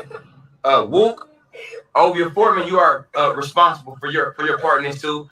You hear the children in the background crying. 6 years old, 3 years old, and I think the other one was around the same age, maybe 3, 4, right? You chose to be a destroyer, right? Now, this is for you brothers who want to sleep with other brothers' wives, man. He said, the brother, hey, you have a part in this too, because you chose to be a destroyer. Let's keep going. It's okay, fine. You hold this, take this with you. Tata, wow. Tata is his baby mama, his girlfriend. Wow, habitual cheater, and you have given yourself to men. You have given me STD behind this shit. Like I'm not. Salaki for the language. I'm not paranoid, cuz you hear me. You fucked another recklessly. I forgave you for it. You won't even come home, baby. You won't even come home like I'm a sucker. So watch this, Taylor. Watch this. City police say Little John, the 3 kids, and their mom all lived together. They were called after Little John went Facebook Live, making threats to kill himself and the kids. Officers sending the helicopter for a bird's eye view and were in the process of getting an Amber Alert out.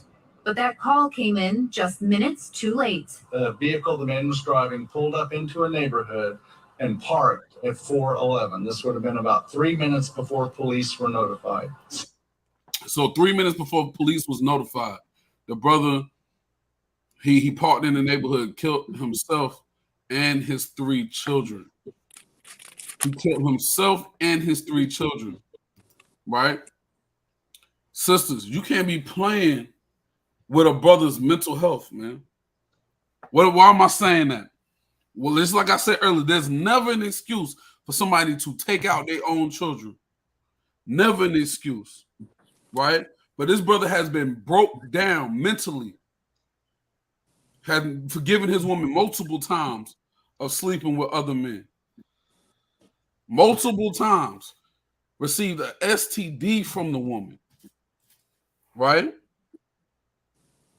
Received the STD from the woman, and she kept doing it. Didn't just break up with the brother and go do her thing. She kept doing it while being, you know what I'm saying? While being with this brother. And this brother snapped, man. Yeah, I mean, I don't get it. I ain't gonna lie to you. It's so many women out here, bro. Hey, some of these people they already don't be right up here anyway. But and that's that one thing. Like, you gonna kill your kids, and then you gonna kill yourself over a woman? Uh-huh. Oh, I'm just ready. It be spirits, bro. It's not about the woman. It's about the spirit that jumps on you. You know what I'm saying? For losing someone that you have feelings for. It's not about the woman. It's about that spirit. You vulnerable now. Yeah. You know what I'm saying? Because you're not dealing with the Most High at this moment. You're not in prayer. You're not in the scriptures. A lot of times, brothers want to deal with it all by themselves. That lonely spirit, that loner spirit, bro, it's so easy to be tempted, man, for you to fall. If you ain't got that that strong faith, yeah, you can literally turn into what Christ ran into the man who had all them spirits on him in the cave. Legion. That was Legion, but the other one had spirits in the cave. I know who you talking about too. I can't remember. He was just sitting there cutting himself. It started with M. I can't think of his name right His now. name. Hold on. But yo, I know who you talking about. But these spirits, man, to jump on you. This is the point. The spirits to jump on you, man, and you be somewhere, man, messed up in a wrong. You'll be in prison for the rest of your life. Yep. Mark 5.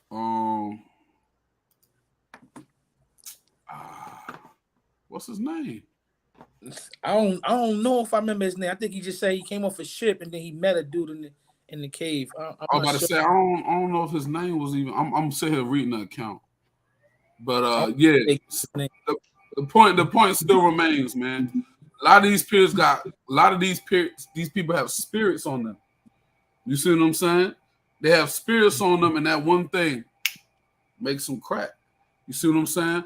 All right, let's get first Ezra chapter 4. Let's start at verse 23. Matter of fact, no. Let's start at verse 20. All right. Nope. Let's start at verse 18. Yo, Judah crazy. I gotta start at verse 18. This is the book of First Ezra, chapter 4 and verse 18. Hey, Salaki, real quick, and this is what I told a brother this week. That's why we must congregate. You see what I'm saying? That's why we must congregate. You see what I'm saying? Hey, man, congregating is commanded. Because I'm telling you, bro, listen, man, I went through a lot, you know what I'm saying, with my family and my son, and y'all saw me doing classes from the hospital and all. If I did not stay on this, I would have went crazy. Would have definitely went crazy. You see what I'm saying? Would have lost it. But congregating, I kept going to camp. I kept doing classes. That was my 2 hours a piece. Right? This is why congregating is mandatory, man. You got to congregate. You can't be an individual like, man. You see what I'm saying? We ignoring Paul. All right, Paul, we ignoring you, Paul. Just go home, Roger. All right, read, King. All right. Start at verse 18, right? Mm-hmm. This is the book of First Ezra, chapter 4, verse 18. Uh-huh. Yeah. And if men have gathered together gold and silver or any other goodly thing, do they not love a woman, which is comely in favor and beauty? Hey, man, you can have all the gold and all the jewelry, but brothers want them some women. That's a fact. Why does Future have 115 baby mamas? Because it don't matter how rich you are, bro. You want you a woman, man. You gotta have you one, man. Go ahead. And letting all those things go, do they not gape? And even with open mouth, fix their eyes fast on her.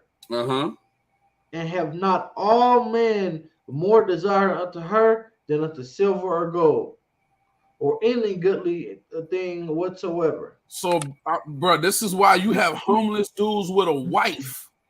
They be homeless together. And hey, bro, and he makes her feel better, but he still comforts her she still comforts him at night. Because there's a lot of rich men that are without a woman that go home alone, man. Right?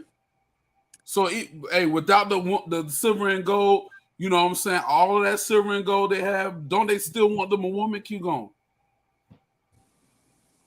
And man leaveth his own father that brought him up, and his own country, and cleaveth unto his wife. So your father raises you. You might have an excellent relationship with your father, but you still leave that man to cleave to your wife. Read. He sticks not to spend his life with his wife, and remembereth neither father, nor mother, nor country. By this also you must know that women have dominion over you. Do you not labor or toil and give and bring all to the woman? So do you not go to work 8, 10, 12, 14 hours a day, 2 jobs, to bring that all to your woman, to give your woman food, clothing, and shelter? Do you not do that for your woman? Go ahead. Right. Verse 23.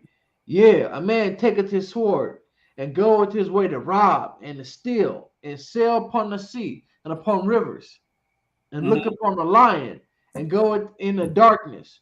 And when he has stolen, spoiled, and robbed, he bringeth it to his love. Let's keep it real, bro. Brothers be taking girls on dates with money that they, you know what I'm saying, with drug money.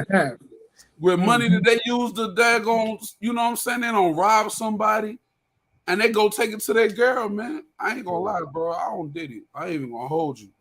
You know what I'm saying? Hey, bro, like for real, been dead broke, stole something. Hey, we going out tonight. Hey, I'm serious, yo.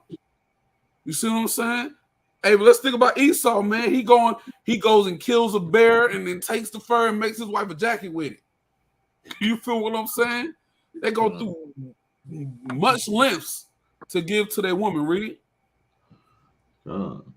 Verse 25. Wherefore a man loveth his wife better than father and mother. Yeah. Many there be that have run out of their wits for women. And that's what this is, bro. This man ran out his wits for his woman. Go ahead. And became servants for their sake. And some brothers become servants for their sake. You go out of your mind, man. Right. You go out of your mind for your woman, man. But my question is, what do these women do for you? Right? These sisters have, we're going to wrap it up soon because we can go on for days, but these sisters have that promiscuous spirit, man. They sit on every arrow, man. This promiscuous spirit. We're talking about the modern woman. We're not talking about these beautiful sisters that study their word and they set apart. They're holy. They're set apart. They're not of the world. We're not talking about y'all. We're talking about these new women, man. Right? Hey, it's not our new moon today. Our new moon is August the 26th, but if it's your new moon, hey, man, hopefully you enjoy your new moon with you and your family. All right? But we don't do new moon today. All right? But right, let's get another example of these worldly women, man. These promiscuous spirit women, man, because this music that our women are listening to have taught our women that they can do this, right? This music that our women are listening to have taught our women they can be like this. Y'all can see my screen? Yeah, it's kind of good. First question, I just want to know, like, would you marry me or what I say me? He said, would you marry me or would you one night stand me? Now, looking at the sister, what she's wearing, I don't know why you asked that. But let's she started looking straight at his private section, too. Right. One night stand. She said one night stand. Okay. Listen to her excuse for it, though. She's like, I can marry him. He look like he ties it. I don't like commitment. Unacceptable. She don't like commitment. Our women don't like commitment, man. Our women don't like commitment, right? This is what these Nicki Minaj's, the City Girls, the Megan Thee Stallions. Hey, man, Beyonce just came out with a song called Church Girls, bro. Telling the church girls to bounce it like a thotty. You know what I'm saying? Yo, that is just nothing but wickedness. And the bad part about it is these sisters are still follow behind Beyonce. What? Well, you see the girl, the gospel got that song "Drop It Low for Jesus." Oh yeah, yeah. That was wild. That was wild. Somebody give me. Let's go back to 1 Timothy 5. Let's read verse 14 real quick. All right. Let's see if I want to start this before I say no again. Let's see.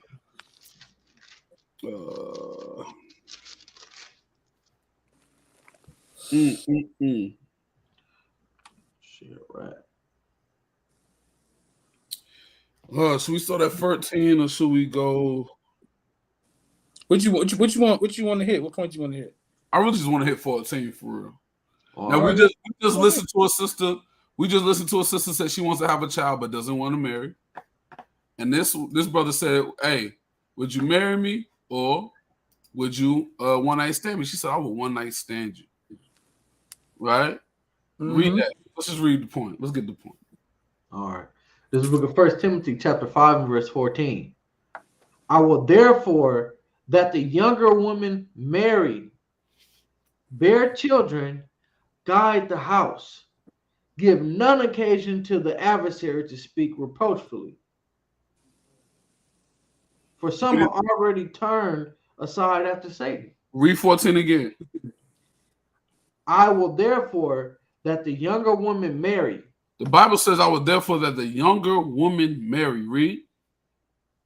Bear children. And then have children. No, what are we saying? Go to the courthouse and get Esau's paperwork. If that's what you decide to do that. Right? But this takes courting. This takes knowing who you're dealing with. Right. You see what I'm saying? This is what it's. Hey, man, marry and have children, man. Go ahead. Guide the house. And guide the house, man. Raise your children, man. Go ahead. Give none occasion to the adversary to speak reproachfully. Hey, man. Hey, listen, man. Come on, man. You don't give no liberty for the adversary to speak reproachfully. Say something. I got to get something real quick. Yo, on top of that, man, the older woman also, man. Read that verse again, real quick, Aaron, that you just read. All right. 1 Timothy chapter 5 verse 14. I will therefore that the younger woman marry, bear children, guide the house, give none occasion to the adversary to speak reproachfully. Man, that means you need to stay on point, man. Stay in the scriptures, do what's right, being submissive to your husband, take care of your house and your children, do what's right in the sight of the Most High God. Don't give the adversary any chance to report badly on you. Don't bring no ill name to your husband and to yourself, to your family. You know what I'm saying? Live righteous, man. Yep. Live righteous. This is how you know what I'm saying, the true woman is supposed to live, not the modern day woman who out there fighting in the street, doing whatever the heck they supposed to do. Let me get another precept too. In Titus chapter. Don't get that yet. All right. That's the charge. We getting that at the end. If that's what you're going, where you're going. Yeah, you know I was. Yeah. Salaki, can I get one? Go ahead, King. All right. So now, mind you, because a lot of excuses that I hear from sisters talk about what the curse is, or just even like how the woman said, well, the man like this, and that's why just kind of blaming it on us, right? But look at what the Most High told us to do when we in captivity, when we got those curses on us. I'm gonna take you to the book of Jeremiah, chapter 29 and verse 4. All right. It says, "Thus said the Lord of hosts and the God of Israel unto all that are carried away captives, whom I have caused to be carried away from Jerusalem unto Babylon." So we know the physical Babylon, but also spiritual Babylon, right? So look, this is a charge from the Most High to you, Israel, to you, sis, to you, man, right? When you're in captivity, what he wants you to do? Build ye houses and dwell in them, and plant gardens and eat the fruit of them. You stole my precept. That's the spirit. Go ahead. Take ye wives and beget sons and daughters, and take wives for your sons, and give your daughters to husbands, that they may bear sons and daughters, that ye may be increased there and not diminished. So even with these curses, even with all the stuff that's going on, listen, we got to charge from the Most High. That's right. We got to build these families. You got to make it work, sis. Why? Because you got to build a legacy. Y'all have to have children, and then teach them how to, put your sons and get you righteous wives. Take your daughters, get you righteous husbands. Why? So you don't be diminished. Because we know that if it could, they would have killed the very elect. If they can, that's their goal. You know that. That's right. That's right. Now watch this. Princess Abaya of House of Captain Aharon said, because your sins will be your accuser. What precept is that? I'm about to pull a cold one. I pulled this before and everybody was like, ooh, watch this. And I came up on this precept on accident one time. Sisters, I want all the sisters in the chat. I know it's only 3 of y'all, right? 3 of y'all is watching. Is 124 brothers and 3 sisters. You know what I'm saying? Because sisters don't like this type of class. But every sister that's watching, who is your head according to the Bible?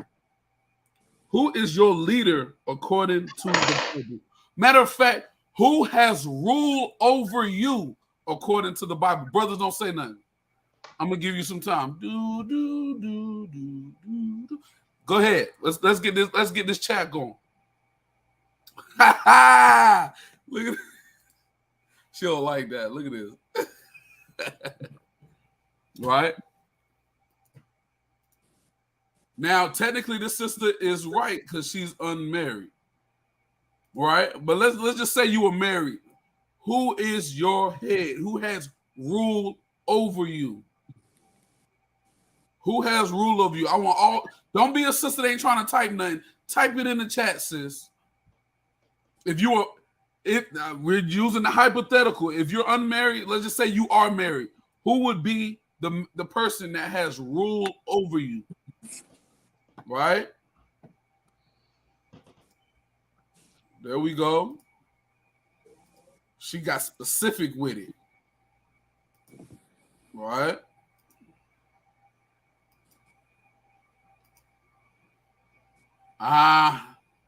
That is that's we got to talk about the direct order, right? Right? Now I know what you thought, sis. I know what you would thought. If you're not married, your husband is your house shop, but you have earthly leaders. You see what I'm saying? That you can submit to as well, right? Now, if you're married, your direct leadership is your husband. Your husband has rule over you. Somebody give me that in Genesis. Really quick. Somebody give me that in Genesis. Right? There you go, sis. That's what I'm talking about. Right? 3:16. Yep. Okay. All right. Boom. She on her Lord's page. All praise to the Most High. Right? Let's get that real quick. This is the book of Genesis, chapter 3, and verse 16. Go ahead. Unto the woman he said, I will greatly multiply thy sorrow and thy conception. In sorrow thou shalt bring forth children, and thy desire shall be to thy husband, and he shall rule over thee. He shall what? And he shall rule over thee. Wow, give me Hebrews 13 and 17. Sisters, take these 2 precepts down. Genesis 3 and 16 and Hebrews 13 and 17. Right? Hebrews 13 and 17. For you sisters, you need to precept that. Bro, put Hebrews 13 and 17 beside Genesis 3 and 16 and vice versa. And put Genesis 3 and 16 beside Hebrews 13 and 17. Read. God, this is the book of Hebrews chapter 13 and verse 17. Obey them that have the rule over you. Read that again. Obey them that have the rule over you. Okay. And submit yourselves. Hey. For they watch for your soul, as they must give account, that they may do it with joy and not with grief. Hold on. That is unprofitable for you. Hey, stop. Hey, read it again. Now, once again, sisters, you just said that your husband has rule over you. Now, if you believe in God and you believe in the Bible, you got to believe this. Read that. It's the book of Hebrews, chapter 13, and verse 17. Obey them that have the rule over you. So you're supposed to submit to the man that has rule over you. Read. And submit yourselves. Mm-hmm. For they watch for your souls, as they must give account, that they may do it with joy and not with grief. Amen. It says, obey them that have rule over you and submit yourselves, for they have watched over your soul. Right? Mm-hmm. That they may do, because as they may have, they must give an account. Not they might give an account. They must give an account. That they may do it with joy and not with grief. Go ahead. For that is unprofitable for you. Hey, it will be unprofitable for you. You know what I'm saying? It will be unprofitable to you for your head to give a bad account. You're not gonna make it, man. Now, sisters, I want y'all to. The Most High gonna record this day, man. Most High willing, man. Right? Why would it be unprofitable for you for your man to give a bad account? Read that. And the brother said, you don't just submit to your husband when you're in a good mood, man. You're supposed to submit to that man in all things, man. It's not conditional. Because guess what? If do I have a time when I can be like, I'm not paying the bills? I'm not paying the rent. I'm not about to get out here and get no type of money. I'm not doing that. Because you out of order, so I'm not doing that. So when we get evicted, we get evicted. Is there a time when I can do that? No. Let's think about that. Right? How would it be unprofitable for you if your head or the man that has rule over you gives you a bad account?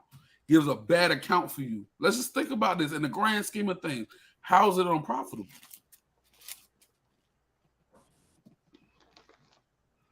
Put that in the chat, man. Put it in the chat. I got one more little video I wanna do because I want to add something to the point you were just making too. Ken, go ahead. A lot of people will be saying, you know what I'm saying, they look at it and be like, yo, well, you're not my husband. You know what I'm saying? Especially us, we was talking about family and nation building earlier. You know what I'm saying? Letting our daughters or our sisters, you know what I'm saying, keeping them in straightly. Sometimes, you know what I'm saying, a brother can't do it by themselves. You know what I'm saying? It takes another brother to help a brother out. You know what I'm saying? Like, yo, listen, sis, like, you going off. You know what I'm saying? But you're not my husband. Who you say something to me? Well, we are followers of Christ because Christ is our head. The book of 1 Corinthians chapter 9 and verse 5 says, have we not power to lead about a sister, a wife, as well as other apostles? You know what I'm saying? Have we not power to do this? So I just want to put that out there so you can understand, man.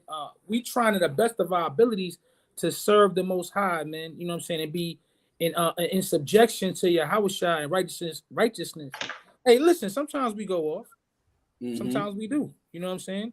But we trying and we making an earnest attempt to do so. You know what I'm saying? So if a brother in authority who's telling you something in righteousness, you know what I'm saying, and you don't have a husband, yeah, you are subject to that brother. Their sisters don't like that. No, One of your house child over me. I don't want to deal with that. But hold up. For brothers telling you, yo, sister, can you quiet down? No, I don't, ain't no time for you to buck up. Yo, sister, can you stand over there? Ain't no time for you to buck up. Listen, I'm caring about you like I'm caring about my sister. Right now. We got to think about that too. Let's not be simple. Somebody telling you to go, you know what I'm saying, doing something wicked, you're not going to do that. That's obvious. But, we have counselors and we have people we trust. So submit yourself to the proper people also. Con, give me Ephesians 5:22. Then I'm going to answer this right here on the screen.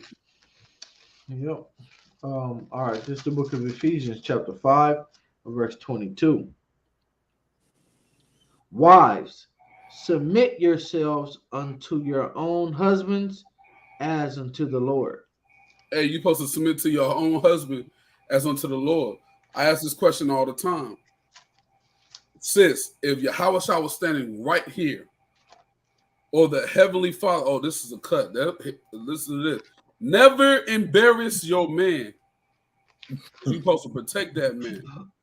That's beautiful. Now, if I say is Yahweh if Yahweh or the Most High was standing in front of you right now and you told him to do it, would you? He told you to do something. Would you do it? They always say yes. Then you read them Ephesians 5:22. Wives, submit yourselves unto your own husbands as unto the Lord. Now, guess what? Oh, well, I got to use my discernment. No, sis.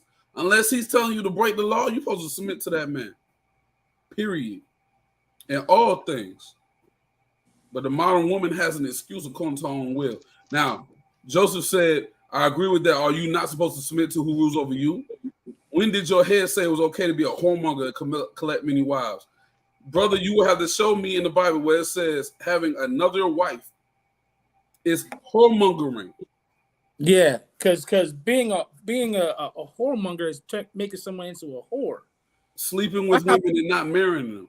If I'm marrying a sister and I'm making her my wife, how is she a whore? I'm actually making an honest woman out of her. So, we got this whole thing messed up, man. The whole concept is messed up. And if you go by the law, what we keep the laws of the Most High God that we keep. He gives provisions on how to deal with multiple wives, man. Right. So now you got in your and listen. If you don't want to have it, we understand.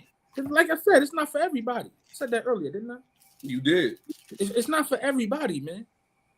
But if Most High put you in that position, who are you to knock another brother in their situation? And check this out. We talking about Slakia, and we talking about nation building here. Mm-hmm. You know what I'm saying? We talking about correcting our sisters, the modern day woman. You know what I'm saying?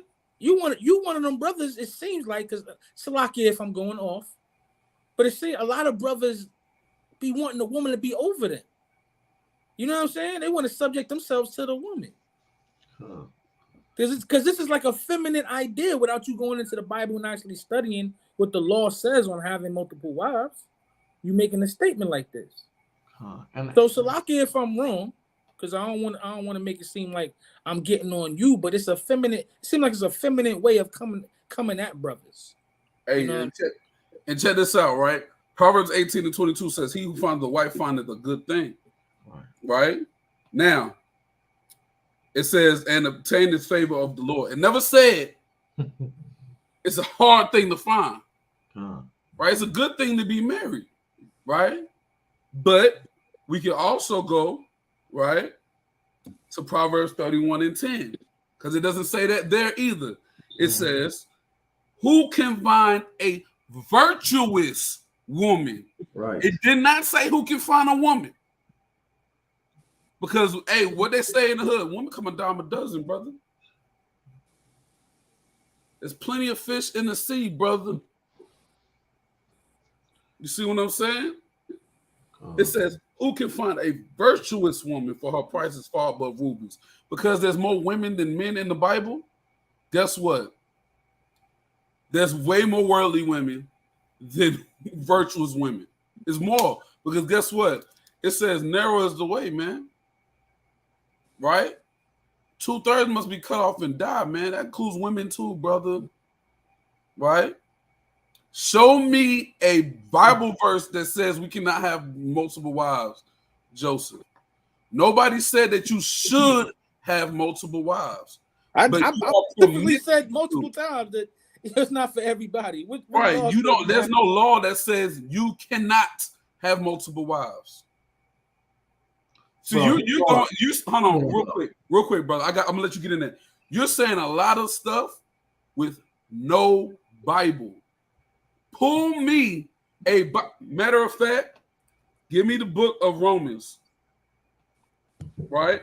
Give me the book of Romans. Right?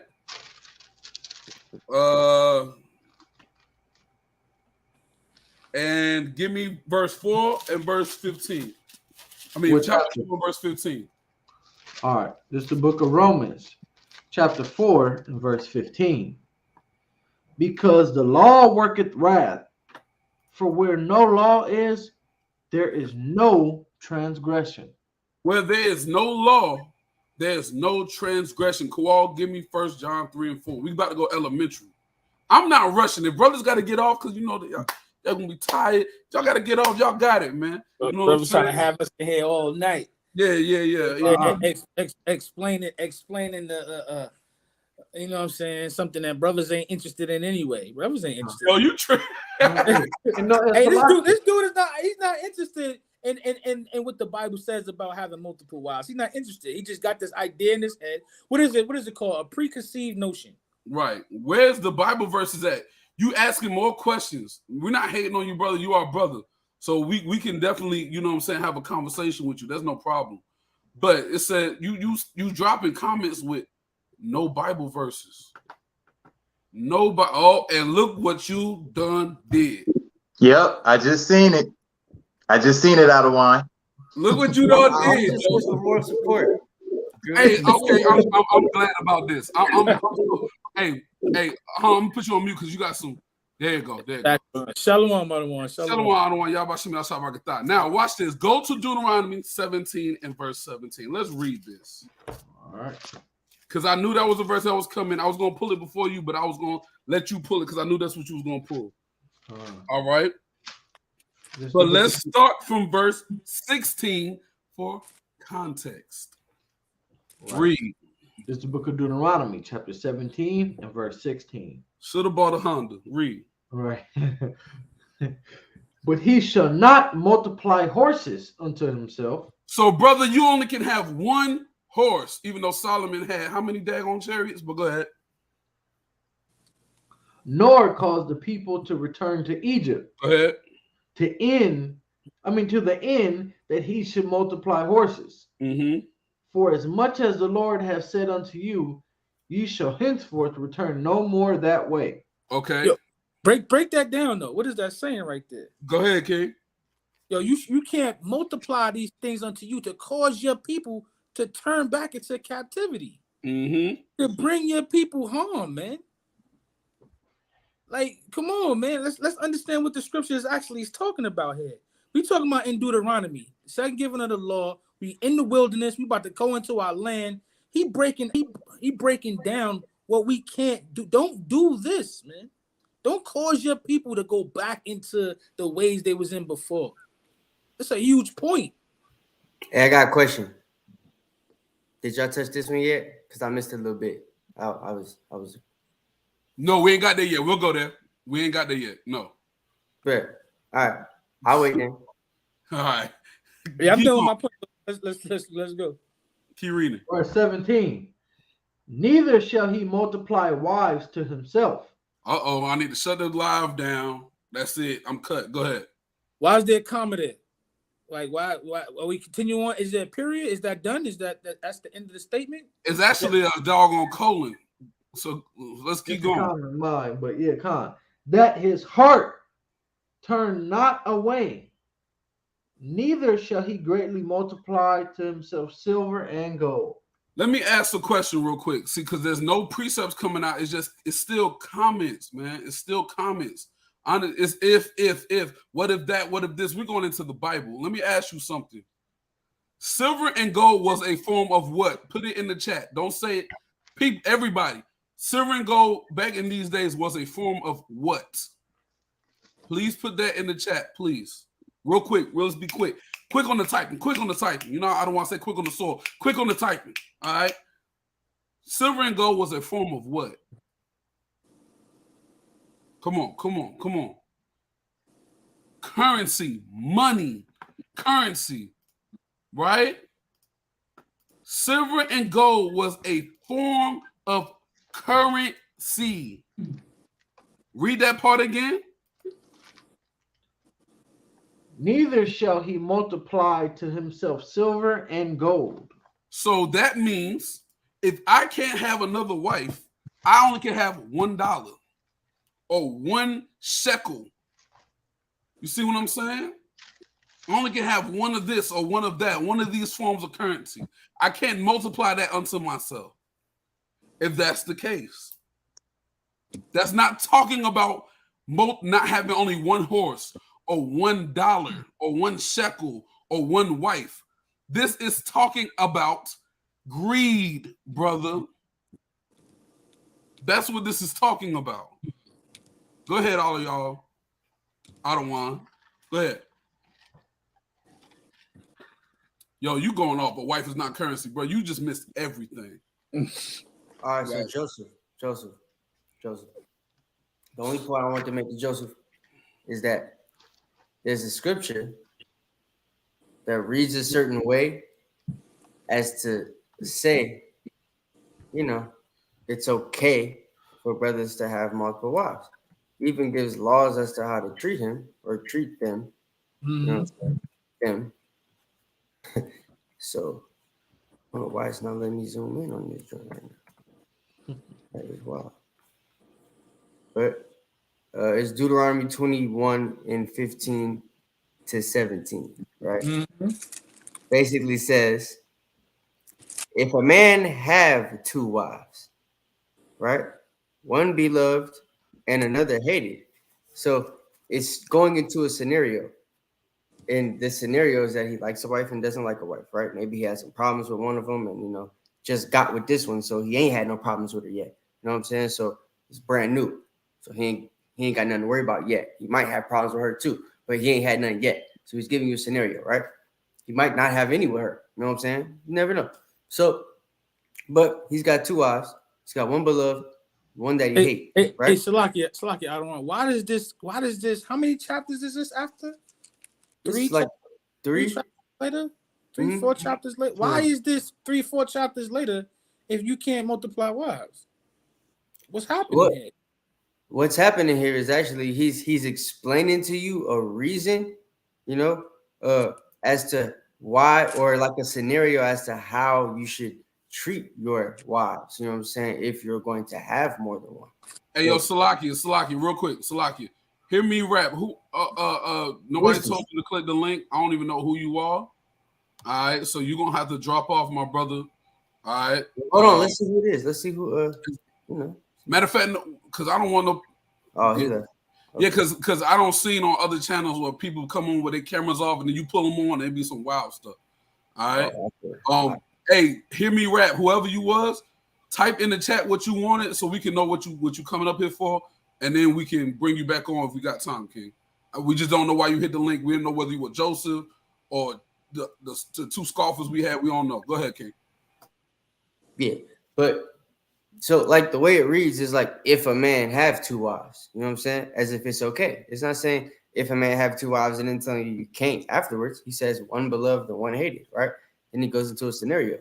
And their children and they have borne him children.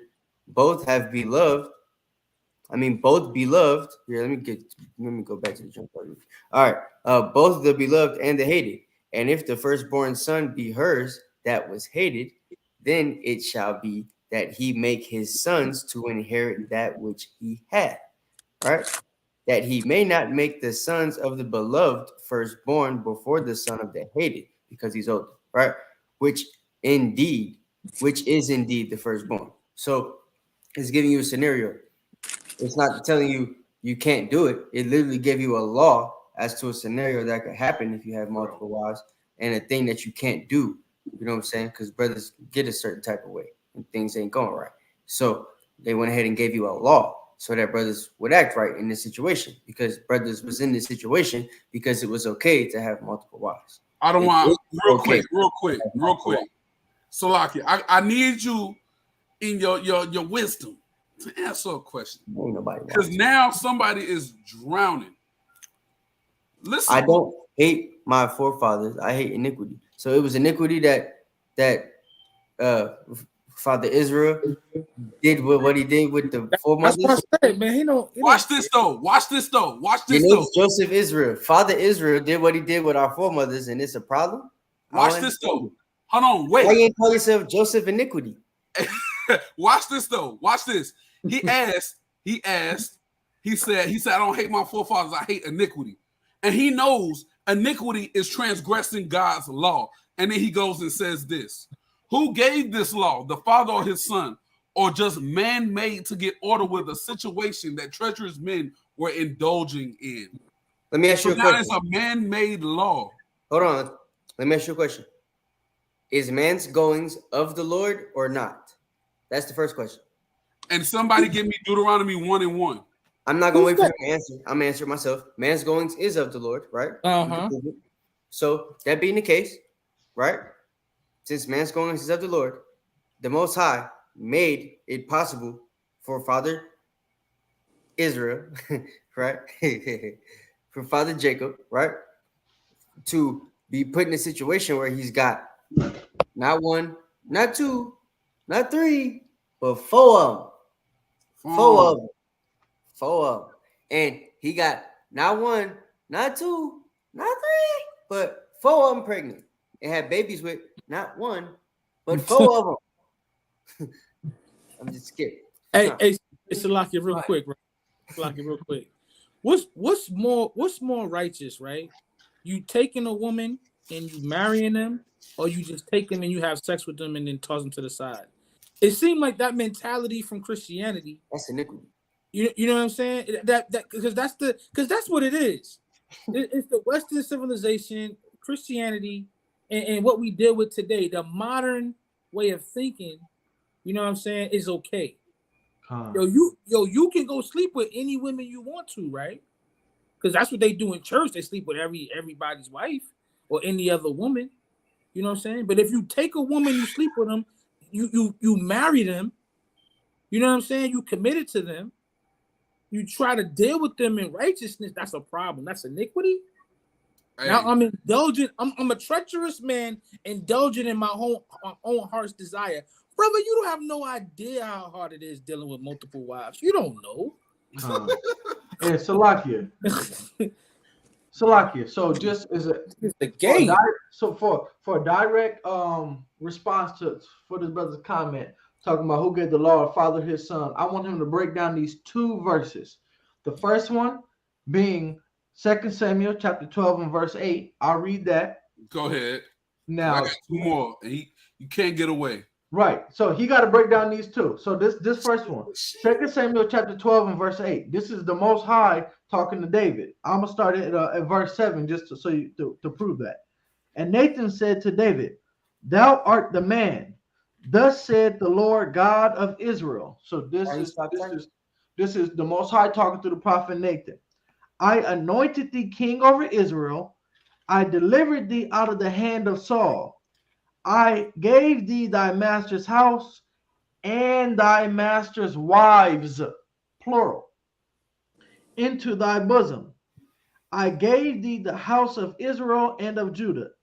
And if that had been too little, I would moreover have given unto thee such and such things." So these specific things, I would have given you more if you had just asked. Ooh. So you're going to tell me that it's treacherous and it's a sin. So the Most High gave David a sin. Because you said, who gave this law? So that's the Father talking. That's what the Father gave, right? Now, let's talk about his son. Let's bring you over to the so-called New Testament. Real quick, I thought David was after the Most High's own heart. Man, he lost. Because he gonna have... iniquity. First he's going to have to explain that. And then he gonna have to explain Matthew 19 and verse 29. All right, it says, everyone that forsaketh houses or brethren or sisters or father or mother or wife or children or lands for my name's sake, this is Yahushua speaking, right? Shall receive 100-fold and shall inherit everlasting life. So break down that. So you want to talk about the father or the son? So we got an account of the father saying, listen, I didn't give you wives, and if you want, I'll give you even more. And then we got Yahushua saying, hey, if you forsake these wives, you're going to get 100-fold in the kingdom. He said all those things, you're going to choose wives? Hey, watch this. Watch this. Watch this. Hold up. That's included in the verse. It's a moot point. Because I wanted to touch this, right? Go ahead, because I'm about to cut him real quick. Matthew 7:13. He mentioned this as if we're sinning by mentioning the multiple wife thing. He keeps talking about that. So I want to cut that before he mentions them scriptures that the brother just read. I'm not even going to pull the scripture for it. I got a question for you, right? This says, enter ye at the straight gate, right? Does it say anything about not having a multiple wife? No. So why'd you pull it? He think the straight gate. He think the Does straight this mean? Does this mean that Jacob ain't make it into the straight gate because he pulled it because of multiple wives? He had 4 of them. Did this mean Solomon got to walk like what? He fell in the fire or the water because he had what? How many wives and how many concubines? 700 concubines. Yeah, man. David had multiple wives. Gideon. It said scripture say Gideon had many wives. Gideon. Abraham. The brother in Deuteronomy chapter 21. Hey, watch this. Watch this. Somebody give me Deuteronomy 1:1. Moses. Right? There's many other people who not even naming the scriptures that have multiple wives, bro. Right, hey, watch all this. These brothers ain't going through the straight gate. And the Most High said he gave him Saul's wives. He said, broad is the way of destruction. Oh, my goodness. Hey, watch this. Watch this. Watch this. Because he asked, who gave this law? Iniquity then. Hey, watch this. Watch this. He said, who gave this law? I'm not letting this get away. Who gave this law? The father or his son? Or just man-made to get order with a situation that a treacherous men were indulging in? Okay, Deuteronomy means what again? Second law. Okay, read Deuteronomy 1:1. The book of second. I was about to say it's the book of second law. Second law. Deuteronomy chapter 1 and verse 1. Read. These be the words which Moses spake unto all Israel on this side Jordan. Now, this is the word that Moses spake to Israel. So the only thing that you can say is that the man-made law came from Moses. Moses made up the law to get adulterous men in order. Read verse 5. Wait, time out. Look what he said. I know, I got you. Let's finish the point though, because I don't want him to get away. Hey, some of us don't. Is the only thing he can say is that Moses he was the man that gave the law to get people in order. Read verse 5. All you no, can say you is need to stop. You have no precept. Gave all these niggas wives. Read verse 5, bro. Read. All right. The book of Deuteronomy, chapter 1 and verse 5. On this side Jordan, in the land of Moab, began Moses to declare this law. Go ahead. Saying, the Lord our God spake. The Lord our God. Oh, Moses. The Lord our God. Read. Spake unto us in Horeb, saying. Stop. Wait. It said that on this side Jordan, in the land of Moab, began Moses to declare this law, saying, the Lord our God spake unto us. So everything in the law from this point forward came from the Most High God. So who gave the law? Man or the Most High God? And get out of here. Go ahead with your point, I don't want. Man. It's a wrap already. Yes, a wrap. Dude's the monkey stomped him.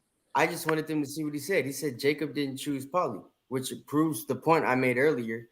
You know, man's goings is of so if he didn't choose it, so that means the Most High walked the women over to him and said, "Here, brother, look at these." And he said, "Damn." You know what I'm saying? And then he got one, and then 7 years later he got another one, and then it was like, "Damn." Yo, after he got the first, too. Yo, I don't want After he got the first wife, after he got Leia, he was like, "Nah." Nah, I'm Nah. good. No. He said, yo, I was supposed to get this one. So now you got to give me this one. And he did some work and he got that one. He didn't say the Most High said I can only have one. So I guess I got to stick with one. No, he got that one.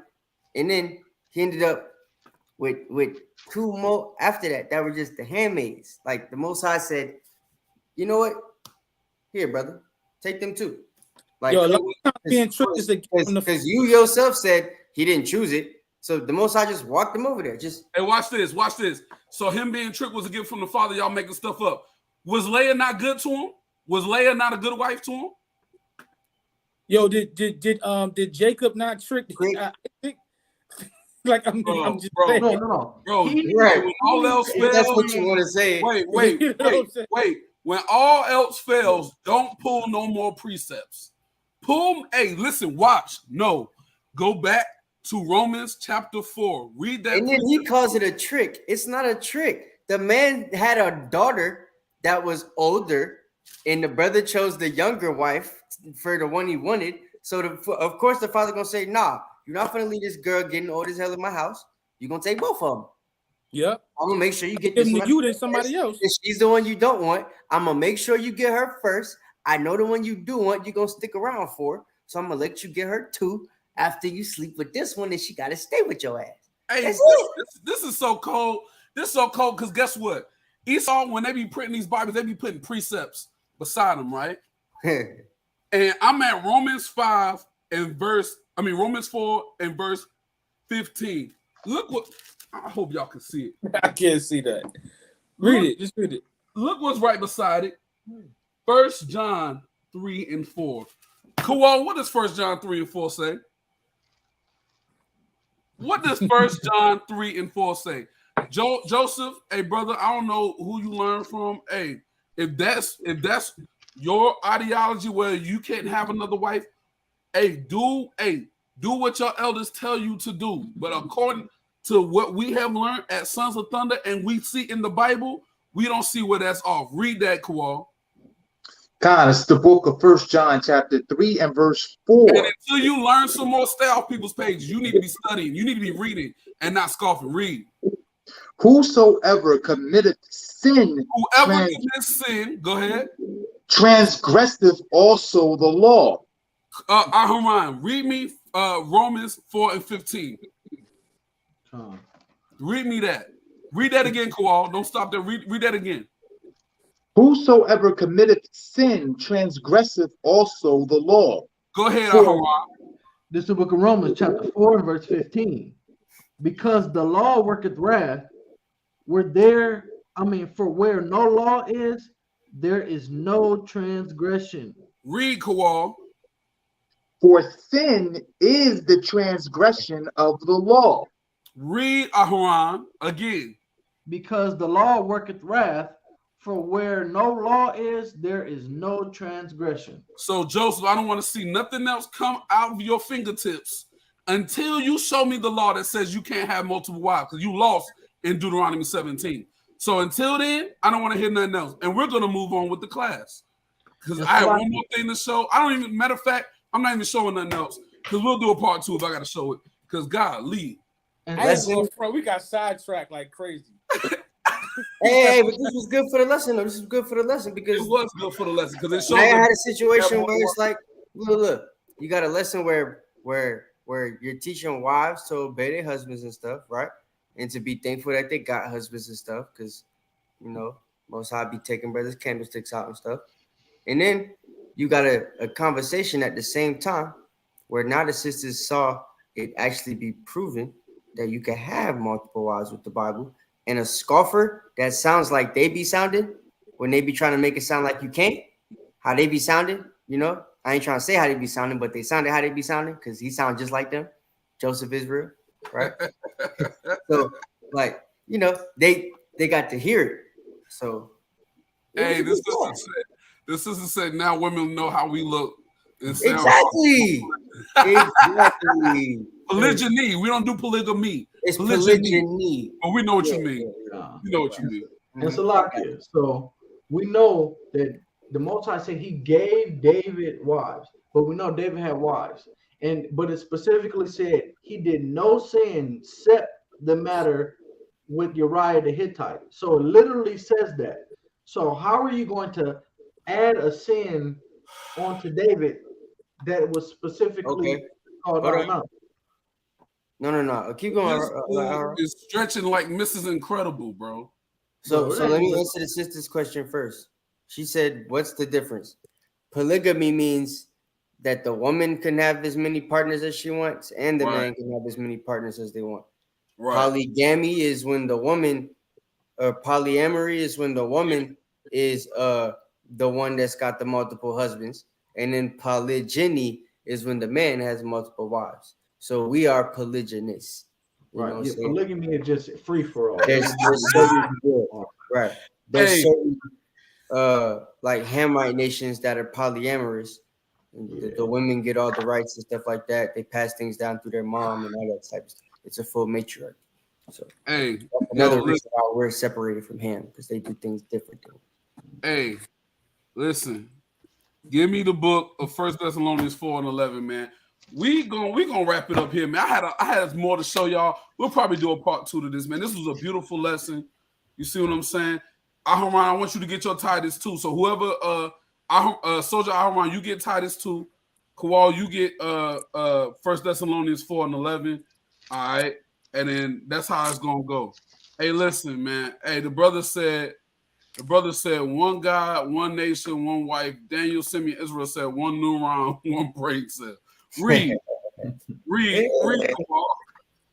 Guys, the book of 1 Thessalonians, chapter 4 and verse.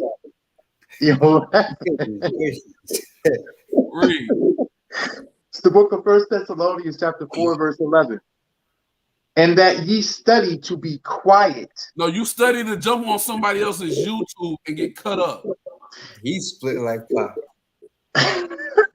And that ye study to be quiet and to do your own business. Mind your business, brother. Go ahead. And to work with your own hands as we commanded you. Hey, okay, now watch this. Salaki. Now study to be quiet, man. Don't be so quick to hear something. You ain't done no studying. You ain't battle tested this doctrine. You ain't done none of that. And then you try to jump on people's YouTube live and try to cut them without scripture. All right, I'm gonna answer a couple questions, right? Tay Adams, no, we don't have a camp in Indianapolis, but you could be the one to start the camp by sending us a email, the Sons of Thunder Israelites @gmail.com, and you can get into the next prospect phase and become a soldier and start the camp in your area. This brother said to become one, right? What do you mean to become one? What's to become one? What did he say first? Hold on, what did he say first? He didn't say nothing. He just said that. What the hell is wrong with this dude? He said, watch this. That don't make sense. You can't start a sentence with what? Come on, Joseph. Watch this. Give me the book of John, chapter 17, real quick. All right. Hey man, we know the brother Aharon, Captain Aharon getting tired, man. It's past his bedtime, man. Yeah, man. I'm old man. Hey, come on, man. Give me the book of John, chapter 17. And let's go to verse 17. The two shall become one. Read that. Should have bought a Honda. Read. 17 and 17. Yes, let's start at 17, brother. All right. This is the book of John, chapter 17 and verse 17. Mm-hmm. Sanctify them through thy truth. Thy word is true. We showed you precept upon precept that you were off in your understanding, but keep going. As though thou hast sent me into the world, even so have I also sent them into the world. For their sakes I sanctify myself, that they may also be sanctified through the truth. Keep going. Neither pray I for these alone, but for them also shall believe on me through their word. Hey, Tay Adams, I just answered your question. You might have missed it. Send us an email to Sons of Thunder Israelites @gmail.com. You can be the first brother in Indianapolis because we don't currently have a camp. All right, keep going. That they may all be one, as thou, Father, art in me. Read that again. Yo, bro, it's crazy. So, as a reminder, this is the book of John, chapter 17 and verse 21. Yes, Lord, read. That they all may be one. That they all might be one. Read. As thou, Father, art in me. That as thou, Father, art in me, read. And I in thee. And I in thee. So the only way that you can get past this scripture is you believe in the Trinity. Read. That they also may be one in us. That they also may be one in us. Go ahead. That the world may believe that thou hast sent me. Bro, you finished. Finished. Hey, brother Araya Banya Howard, we have a brother in Tennessee, but we currently don't have a camp in Tennessee. So if you want to join that brother in Tennessee and possibly form the camp, send an email, the Sons of Thunder Israelites at gmail.com. We'd love to have you in the prospect phase. And once you pass the prospect phase, you can be a soldier and build that camp in Tennessee. Now, that's what it means about two being in one flesh. I'm going to get one more. 1 John 5 and 7. Yo, he ain't going to get one more. One more. I just need 7 quick precepts, brother. Let me stop. Yeah, that's this book of, you want to start it? He got that Ariah spirit. And we picking on you, Ariah. Go ahead. What you want to? What verse? 1 John chapter 5 and verse 7. 7. All right. This is the book of 1 John, chapter 5 and verse 7. For there are 3 that bear record in heaven. The Father, the Word, and the Holy Spirit. And these 3 are one. Hey, these 3 are one. Keep going. And there are 3 that bear witness in earth. The Spirit, and the water, and the blood. And these 3 agree in one. So, hey, when you become one flesh, you are in agreement. You are in agreement. Also, that means what happens, and that also happens when y'all submit to your husbands, right? Just to kind of land me back. In. You feel me? You see? So, hey, sling. We don't got none in Phoenix, Arizona either. So if any brother wants to learn up under Sons of Thunder Israelites, you know, you want to do the work, you want to do the work of an evangelist and hit these streets, send us an email to Sons of Thunder Israelites at gmail.com. Any brother, wherever you at, whether we got a camp or not, hey, send us an email. Hey, put the ambulances in the chat, man. Say that brother needs an ambulance. Put the ambulance in the chat. All right. Hey, Aharon, Soldier Aharon, get Titus 2. I'm gonna let brother Captain Aharon. We don't even need. Y'all gonna need an ambulance for Captain Aharon. Yo, look, man. Yo, get, because I wanted to get this too. I'm gonna end with this. Go to. I'm going to end on my end with this. Go to First Ezra, chapter 3, and go to verse 10. Yo, look, right. All right. In this account right here, and I advise y'all to read this account. Darius asked, what is the strongest? Like, who can make the sentence of, you know what I'm saying, the most powerful sentence on what the strongest things are? You know what I'm saying? King Darius in the Persian Persian Empire. Read verse 10. All right. This is the book of First Ezra, chapter 3 and verse 10. The first wrote, wine is the strongest. Hey, yo, wine. You talking about literal wine? But wine is also known as doctrine. Doctrine can be strong to a lot of people, especially the unlearned, man. Yeah. Coming out of Christianity, coming out of Islam, doctrine can be a strong combatant, you know what I'm saying, against our people, man. You know what I'm saying? Go ahead, read verse 11. The second wrote, the king is strongest. Hey, man, we could look at the authorities that Esau has over our world. You know what I'm saying? How the spirits move. How they move us in a certain direction. Those things can influence you, and those things can kind of be considered the strongest. You know what I'm saying? That powers make that be.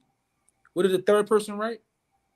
The third wrote, women are the strongest. Yo, this whole class right here, we talking about the modern woman.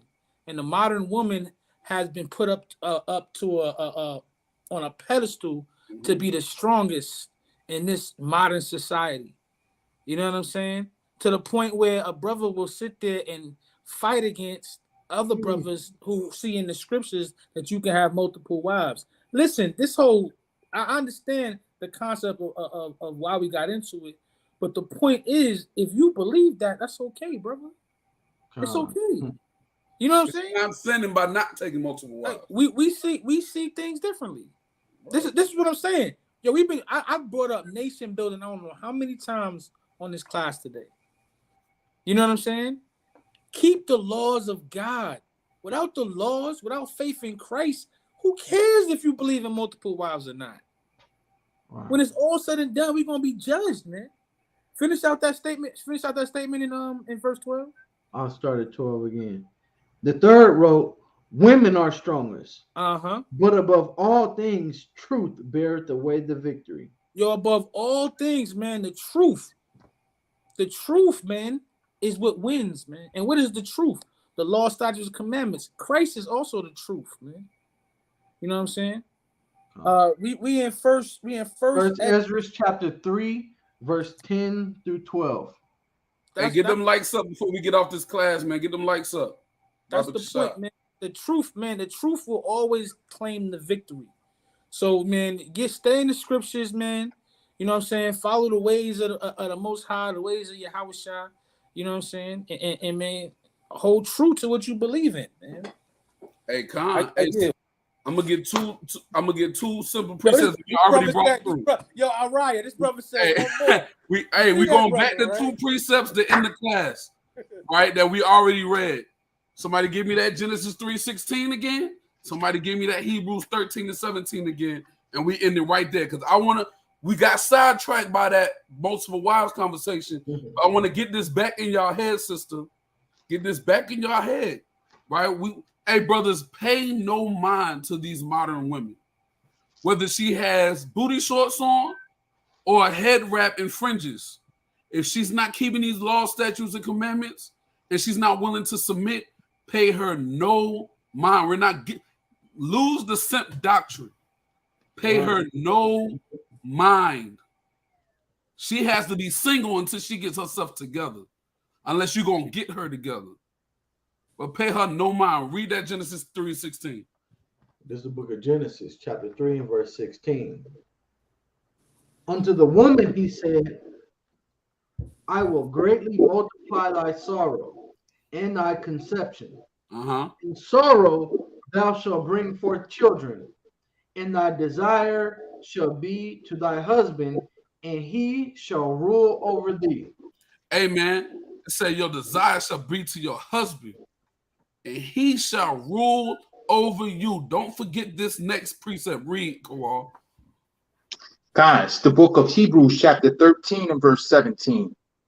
Obey them that have the rule over you, and submit yourselves, for they watch for your souls, as they that must give account, that they may do it with joy and not with grief.